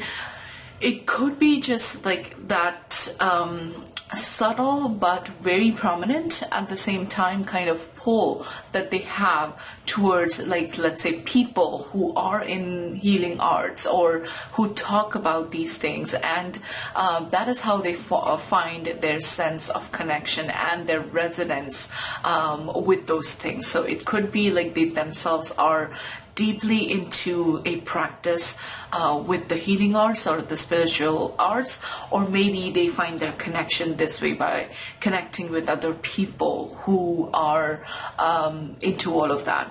So the dolphin, like I said, awareness and attraction to the divine, very aware of the, beyond the conscious mind, the unconscious, the subconscious energies, how they come into play and how they have their effect on our lives. That is something that the dolphin person is either very aware of or on the path to becoming more and more aware, but certainly something that the dolphin really does genuinely enjoy. Okay, and as I spoke about the interconnectedness between species, with the dolphin that connects to humans and forms friendships, even like you must have heard stories of dolphin actually helping out fishermen and sailors, and they're just so beautiful. They always are willing to help, which is how they extend their friendship, by offering like a lot of help, a lot of fun times. That's the presence of the dolphin person in social contexts as well. This is someone that easily attracts all different types of people from different walks of life. Maybe they find that it's very easy to talk to the dolphin person, like no matter where you're coming from, you can always count on the dolphin person to listen to you, to hear you out, to hold space for you. And just by doing that, I feel like the dolphin person, just by being present in a situation, they provide a lot of healing. Okay, so it might not even be intentional, but just as a side effect, as a beautiful side effect of just who they are and what they bring to the table, the dolphin can offer a lot of healing, a lot of genuine friendships in this person's life. So certainly, without even trying to please a crowd, somebody that can just step into your life or someone else's life, and just by their presence, things just look brighter and things are just happier, and there's hope and there's merriment and friendship and all that good stuff. So really like a very popular person, I would say, in most, if not like all settings.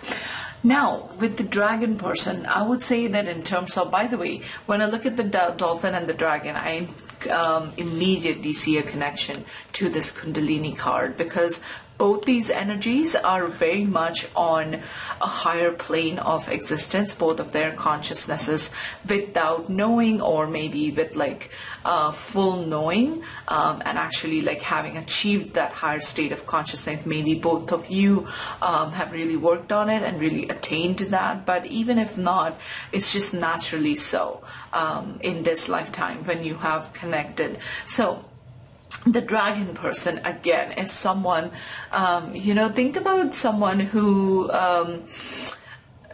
is able to, again, very similar to the dolphin person, really see everything, like the interconnectedness of everything. You know how they say that one of the stages in your conscious evolution, or when your consciousness rises to a higher plane, one of the stages that we attain is how we start seeing a clear connection between you and the entire universe. Maybe it is through self-reflection, and we just discover how everything is affected by our own energy. Maybe it's just understanding that your form or your life is one of the manifestations of the divine world and the universe and everything. Like, it's just a very deep knowing, not just like an intellectual understanding, but a very deep knowing, understanding your true identity. So from that, once you see things that way, which the dragon person does, it's actually from the oracle deck that they come from, which is the wild unknown archetype deck. This comes from the suit of water. So one of you might be a water sign. Now, it doesn't have to be. It just could be that in this relationship, the water sign traits, or what do you call it? Characteristics of a water sign are being manifested, so it doesn't have to be, but maybe one of you is a water sign. But this comes from the fifth element, which is the spirit element, as is denoted by the circle on top, like the symbol, and this is the water symbol. But anyways, coming from the fifth element of spirit, the spirit element combines all of those elements: water, fire, earth, and air. So this is someone that is well, I would say, on their journey, or have been on the spiritual path longer as compared to maybe the dolphin person. The dolphin person is getting there and is very much in sync with the dragon person. Like, it's like if the dragon were to offer an insight to the dolphin person, they would be like, yeah, I see it now. I see what you mean. Like, they would be completely in sync with the dragon person in that regard. So the dolphin person is getting there, but the dragon person is a more like evolved, consciously evolved energy, where they have kind of mastered, I wouldn't say like in every situation there's like mastering of every element, which is like earth, air, fire, water, which all of those elements are within each of us, obviously, but with the water element might be more prominent with the dolphin. And by the way, those of you that are not aware of like what each of those elements mean, water would mean emotions and intuition, and those subtle arts of healing. Something that I can very much relate to personally, but that's on a side note. Anyways, as I was saying, maybe not in every situation, because that's very difficult to be a master of, and I don't think the dragon person is there yet to be a master of your own energy in every situation that you encounter. It's a very challenging thing. Only like very advanced yogis or yoginis can do that, I think, but it's a worthwhile endeavor. It's something that is worth chasing, a goal that is worth chasing, and I think the only goal that is worth chasing, to be honest with you. But anyways, the dragon person, in other words, I feel like is a little more advanced, more ahead on his or her path in this lifetime. But the dragon brings in this beautiful ability to connect everything, where the dolphin might be busy having more of an emotional reaction, for example, to a situation or to a challenge or something that comes up in a relationship. The dolphin person is more likely to go into her emotions and having to process those, whereas the dragon person is more able to see how the other things or other aspects of that situation are playing their parts. So being able to see that and being able to take a more wiser stance on that situation or that whatever they are encountering in their life. And the dolphin person, I feel like, learns a lot from the dragon's vision. Okay. And alchemical wedding, yeah, this card, when it came up, it just made such beautiful sense in this regard. What this means is that, the coming together of two different energies, which in this case, of course, is a dolphin and a dragon, and the light and dark aspects do not represent like one being good or bad in any way, but it basically is an amalgamation of two different let's say viewpoints, or the two different halves of a whole. For example, the conscious mind and the unconscious mind, the shadow self. So when we are able to look at something, whatever we are dealing with, whatever the situation is that life has brought forth, when we are able to look at both the light and dark aspects of a situation, then our relationship to that, our emotional relationship, our personal relationship to that something becomes that much more balanced and that much more wholesome, if that makes sense. Okay, so let's say something comes up and you don't see the situation as being all good or being all dark, you know what I mean? But having like kind of a balanced viewpoint and seeing things for what they are, seeing everything for what they are, as in maybe something is not, or not everything. How do I put this? That everything in life is not all black and white. Yeah, that's what I want to say. It's not always black and white. It's somewhere in the middle. So by bringing in those balancing viewpoints, I think that is what the dolphin and the dragon bring to the table and create between themselves and help each other see things from a more balanced perspective. I think that's what makes this relationship really beautiful in the spiritual sense, and just this is something that is really making things work. Or if this is in your past, this is what made it work. I feel like you guys really balanced each other's energies out. Now, one of the things that, if this relationship is in your past, one of the things that comes up as, again, a mix of something that is beautiful but also sort of a challenge is this silver card. What this means is that, first of all, I love how the book itself for this deck and this particular card, how it describes the element of silver. So in the hierarchy of metals, if you would know, they consider like the gold as being something that is the uppermost level, and then the silver holds the second position. But nevertheless, the silver is still a valuable metal. It still has its uses. It still has definitely its own properties. It offers unique properties that it can offer, which no other metal actually can. But one of the things about silver is that it needs constant polishing, constant upkeep. So I love how the book describes it as the silver invites your participation, and how you need to be engaged in the process for making the silver shine. Like, you need to clean it, you need to polish it. So what that means is that in this relationship, both the dolphin and the dragon person, there is a constant need in this relationship for both of you to keep working on your own selves, okay? Now, if you're watching this reading, which I hope you are, from that beautiful question of how can I make this relationship work in a much more enhanced way? How can I enhance my experience and their experience through this relationship?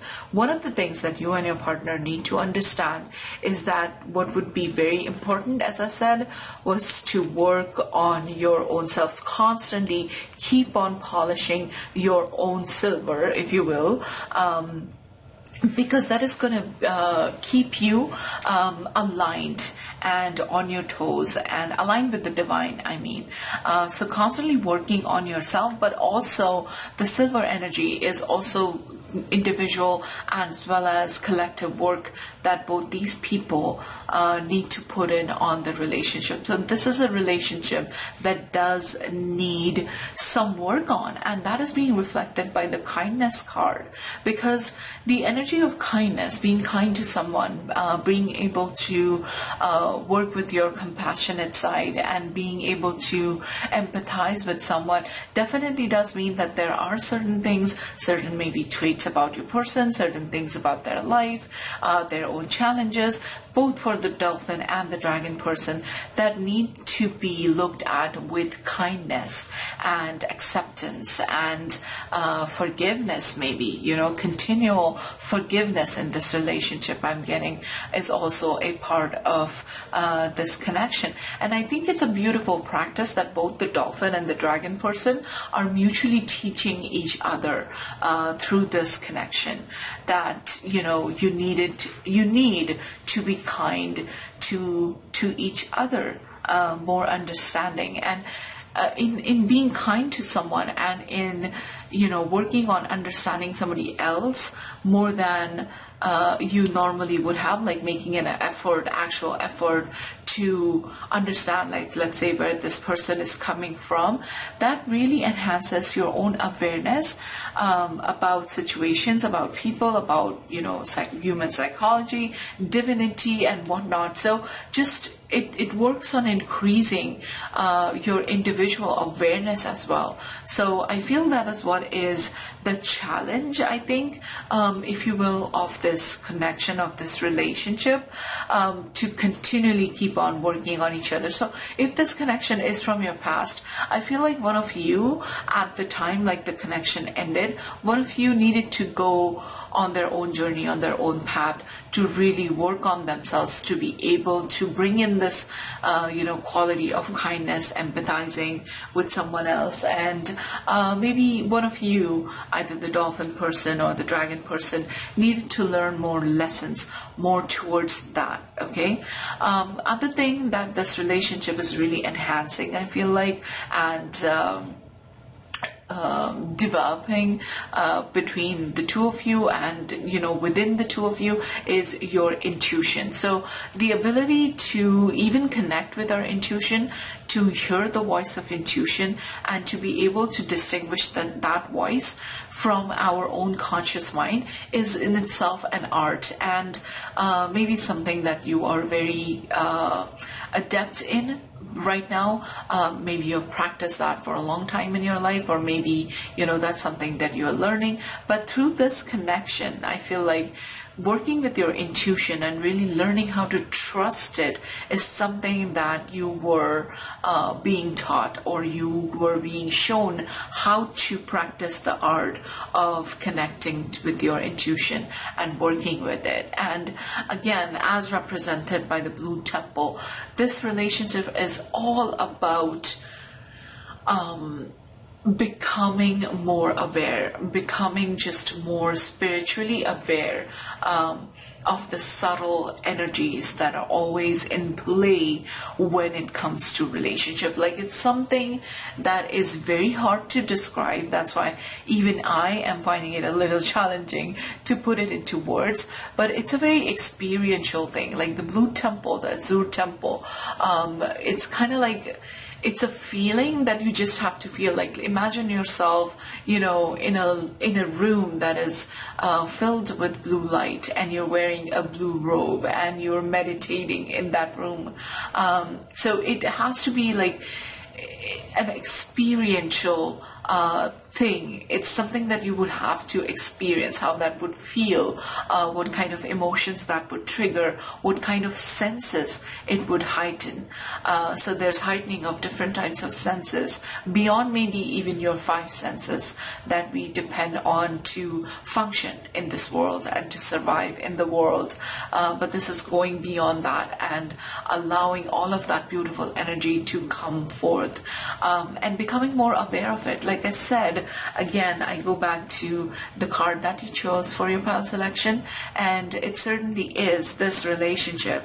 It certainly is a journey in both of you becoming much more spiritually enhanced than what you were. Okay, like I said, this sounds to me, and I really hope that this connection is something that is ongoing. It is, unfolding. One thing, again, I would repeat to keep in mind is about this silver card, where it's like, to make this relationship work, you have to constantly keep on working on yourselves as well. That's true for every relationship, but I feel like it is more so with this connection, because the more you feel the connectedness to the divine yourself, the better you will be able to function outwardly in this connection, is what I'm trying to say.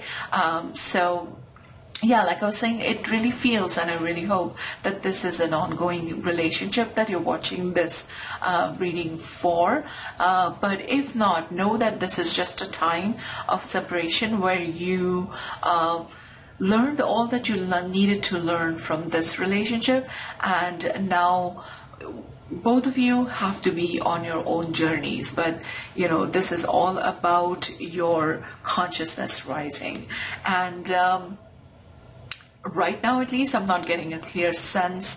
I'm speaking about, for those of you that are watching this reading for a connection from your past, and you're wondering whether this connection is something worth revisiting, rekindling, or whether you're going to hear back from your person. I'm not getting a sense of that from these cards, but we'll go into the tarot. I'll clear the table and I'll grab my tarot decks, and we'll look further into, why you cross paths. So individually speaking, like, why did the dolphin person cross paths with the dragon one, and vice versa. So let me clear the table and grab my tarot decks, and I'll be right back. Okay, I am back. Let's get into, oh my god, I'm dropping all the cards. Does this want to be, no, I was just very clumsy with my shuffling, so I'm going to disregard the one card that dropped off. But anyways, let's go into the further reasons as to why the dolphin person, we are starting with the dolphin one, met the dragon person at this time. Why did your paths cross?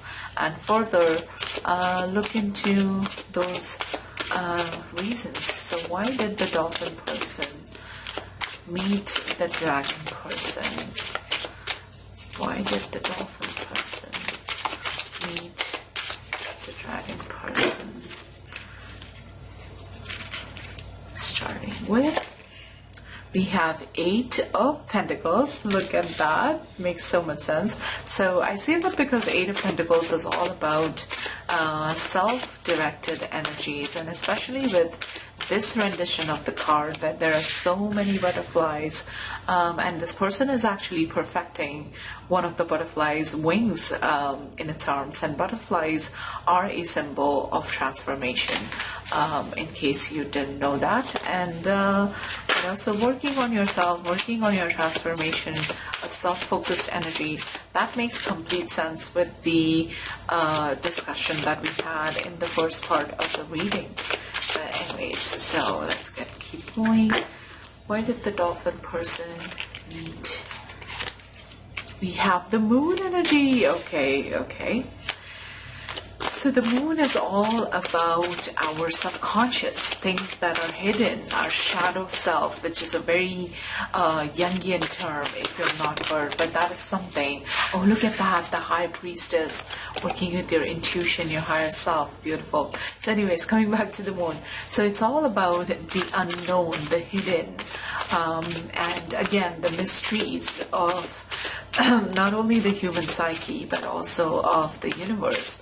The High Priestess is also about intuition and working with our intuition. So very similar to what we saw in the first part of the reading. I feel like these energies are coming through. Listening to your intuition, working with your intuition, and understanding, everything that is hidden, and hidden in the sense like not easily visible to the conscious mind or the naked eye. Oh, we have the World. Okay. All right. So one last card. Why did all the major arcana cards, look at that, starting with the Eight of Pentacles? So really major, deeper spiritual processes going on here. And okay, this one, we have the Eight of Cups. Yeah, makes sense. So I feel like the Dolphin person, first of all, like I said, starting with the Eight of Pentacles, the Dolphin person, it could be I could be talking about your person, but the Dolphin was very self-focused and working on their own selves at the time when their paths crossed, and maybe it continues to be so. Bottom of the deck, we have the Knight of Pentacles energy. Okay, I'm gonna keep that in mind because I don't have any space on my table anymore to put that card.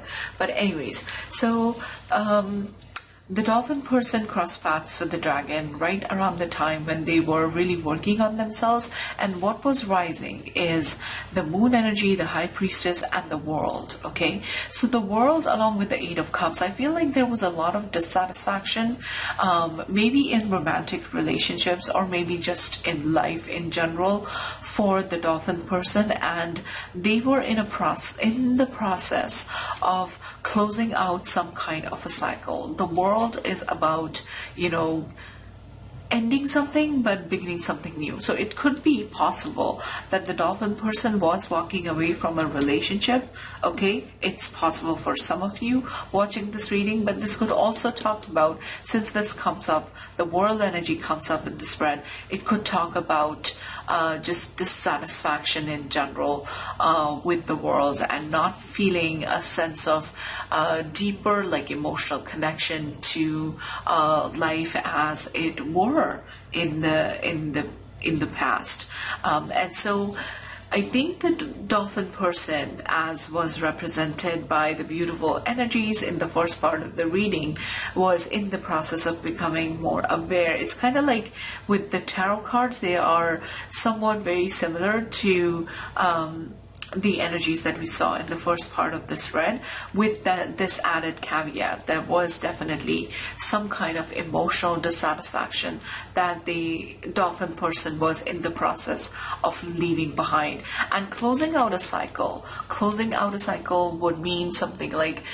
creating a new self, giving up on the old ways of thinking, of being, and just becoming this whole new person, stepping into a new energy, a new start, kind of like to life. So maybe, walking away from something and going towards where their life is taking them, towards a new horizon, so to speak, if that makes sense.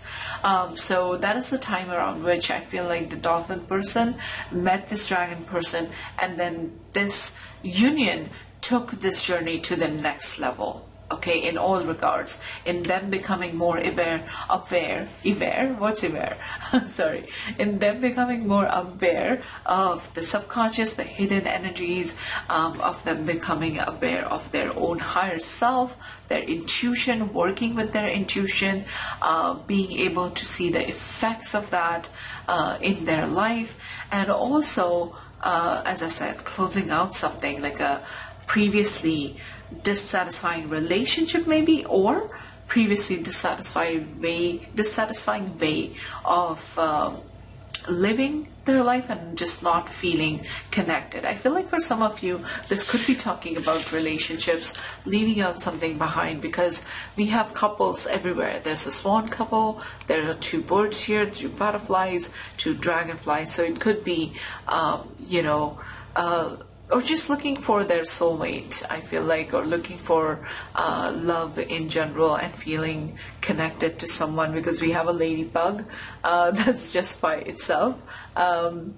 And yeah, everybody else is paired up, but this person is still looking for that right experience, I guess. So whether consciously or subconsciously, there was some dissatisfaction pulling the dolphin person towards the dragon's energy.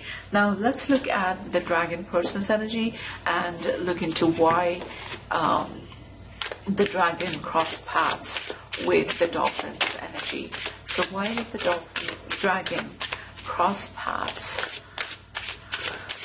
with the dolphin person? Why did the dragon person meet the dolphin person?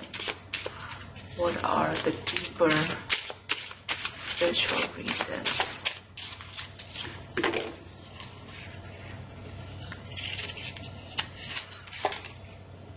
There's Two of Swords. How do I put this? I'll put this here.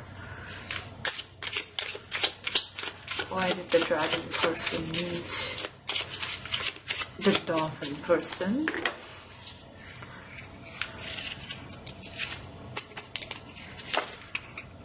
The Lovers with the couple of Titanic, couple in Titanic, Leonardo and Kate Winslet. My God, I couldn't recall her name. Two of Swords, Lover's energy. Okay.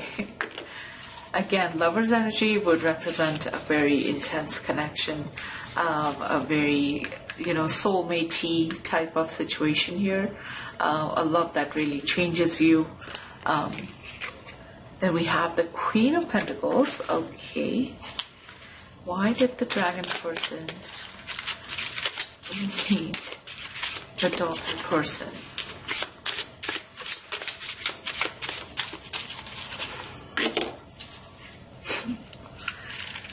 I'm just getting a sense of the energies as I'm drawing the cards.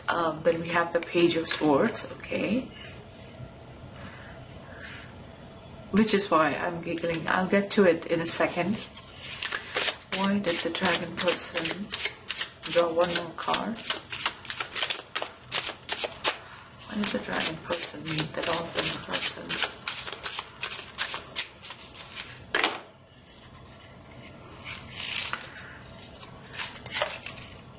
We have the Five of Wands. Is that the Five of Wands? Yeah.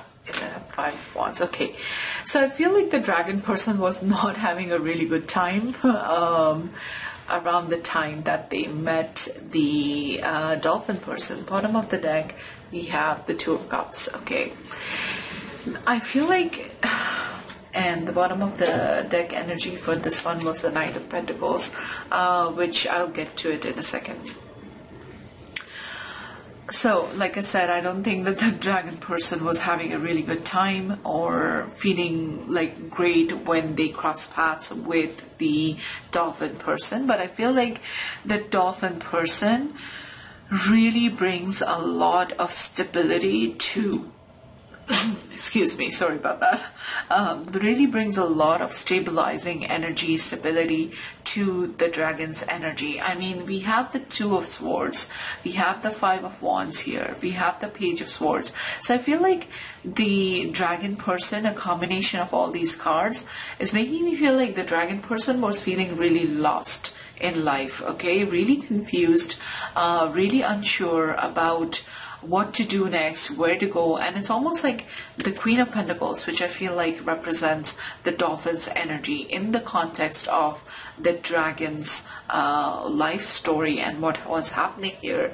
And I like that the Queen of Pentacles is looking at the lover's energy, and we also have the Two of Cups. So I feel like through this emotional connection, this emotional connection to the dolphin was something that was very grounding and, as I said, stabilizing for the dragon person.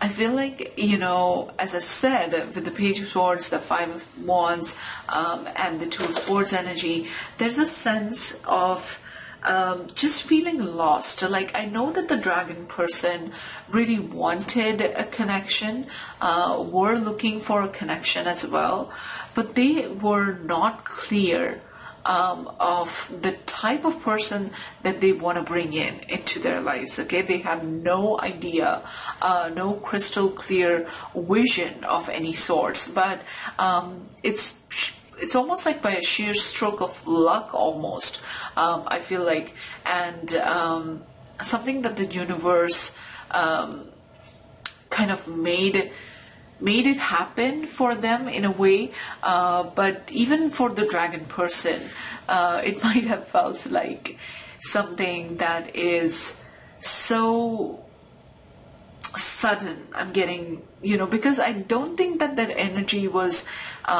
consciously aligned to attract this kind of connection into their life. And it's just, I feel like the dragon person either consciously or subconsciously like feels that they were very lucky in meeting the dolphin person. Okay, the Two of Cups energy, this is a beautiful energy along with the Lover's energy. This is finding like literally your best friend, like somebody who just really gets you, who really understands you. And I kind of feel like the dragon person really needed that. Okay, you know how I said in one of the parts in the reading, in the first portion, that the dragon person sometimes, because of how spiritually evolved the energy is for the dragon person, sometimes their viewpoints and the way they interpret things and the way they see things, that might really surprise people. And I don't think that they find a lot of resonance in the world. I don't think like they have like a lot of people agreeing with them, which is very different for the dolphin person. The dolphin, I feel like, is more of like socially acceptable than the dragon person. The dragon person is more like prone to, I guess, loneliness or not being understood, and just that leading to a state of confusion for the poor dragon, and always feeling conflicted in their minds as to whether they are right or wrong. And I feel like the dolphin's energy really grounds and stabilizes the dragon a lot. Okay, which does make sense, because when you are in a world that looks at things in a certain way, or just is able to look only at certain aspects of a stimulus, of a situation, of whatever it is on the outside, then it's very difficult to for a dragon-like character or dragon-like energy, for them to understand other people's point of view and also be understood by other people. So this is making a lot of sense, that one of the challenges of the dragon's life was to find this resonance, was to find this connection, a true connection with someone. And I feel like, they get that with their soulmate, which is the dolphin person. So more so with this energy, even more so with the tarot cards, I'm getting the sense that this is an ongoing connection, and something that, is progressing and developing. If not, know that, if this person is in your past, for example, know that, this is a connection that they just cannot shake the effects of, because we have the Lover's energy and the Two of Cups, and it's something that has fundamentally changed your person if you're not in touch with them, for example, for whatever reason. And if you connect with the dragon's energy more, you might find that this is true, that this is something like, it almost feels like, this relationship was in a way your safe haven, and a place where you really could find a lot to feel good about, and how they made you feel, as in through the quality of the connection and through emotional resonance, like, making sense to someone. Like, that's just such a beautiful thing, like when somebody is able to see you that way. So I feel like, the person is not, dragon person will not be able to shake the dolphin away, and the dragon person will always see the dolphin as someone that is worth revisiting, if this is a connection that has ended, or someone that is worth investing into, seeing someone as a long-term partner, somebody that they would want by their side. I feel like the dragon would feel really lost without the dolphin's energy. I truly do. Okay, bottom of the deck, coming to this Knight of Pentacles energy. So the Knight of Pentacles is a very slow moving energy, and I love that about the dolphin, that the dolphin is never in a rush to get to a particular destination. Like there's no hurry. They like to probably take things slow, but in doing so, I feel like this is the dolphin's way of being very emotionally engaged with the present moment, with the truth, with the spiritual truth of a connection, of a relationship. So the dolphin is more of a slow-paced energy, and I feel like that the dragon person appreciates that with the Queen of Pentacles energy. I really do. It's something that just really makes the relationship work. When the dolphin is not like really wanting to race ahead, or not getting to the milestones, the relationship milestones really fast, not feeling impatient about it, just being able to keep themselves open to what is happening in the present moment, and connected, very connected to the flow. Not that I'm saying that the dolphin person doesn't need any kind of a roadmap without a destination. That's not what's coming up. The dolphin person knows what they are doing, regardless of whether it appears like that or not. They know what they're doing, but they take their time in making their decisions, and just, as I said, going with the flow, and responding to it, choosing their response, because they're working on their own evolution as well. So the Knight of Pentacles is more prone to choosing their response rather than reacting in a knee-jerk, which also makes the dolphin person slow down. It makes sense with a lot of work going on with the dolphin. But yeah, like I said, I really loved the energy of this connection. I loved what came up in this reading, like with the dolphin and the dragon, and I sincerely hope that this is a ongoing connection, and something that you are still, connected to this person, still working on. And hopefully this gave you insight into, what's really going on here, their viewpoint, and what you need to do. Remember the silver card. Yeah, I sincerely hope that this reading gave you the insight that you needed, and gave you the answers that you needed. I want you to take it and apply it to your situation, and to use the information that came through for you in this particular guidance, as you will and as you need to at this time. So consider leaving this video a like if this reading helped you, and do consider subscribing and staying back for more future readings to come. If you have any kind of video suggestions, a topic that you would want me to make a reading on, leave that in the comments below as well, and I will take it up in the future. So thank you for being here, Pile 3, and hopefully see you in my next reading. Bye!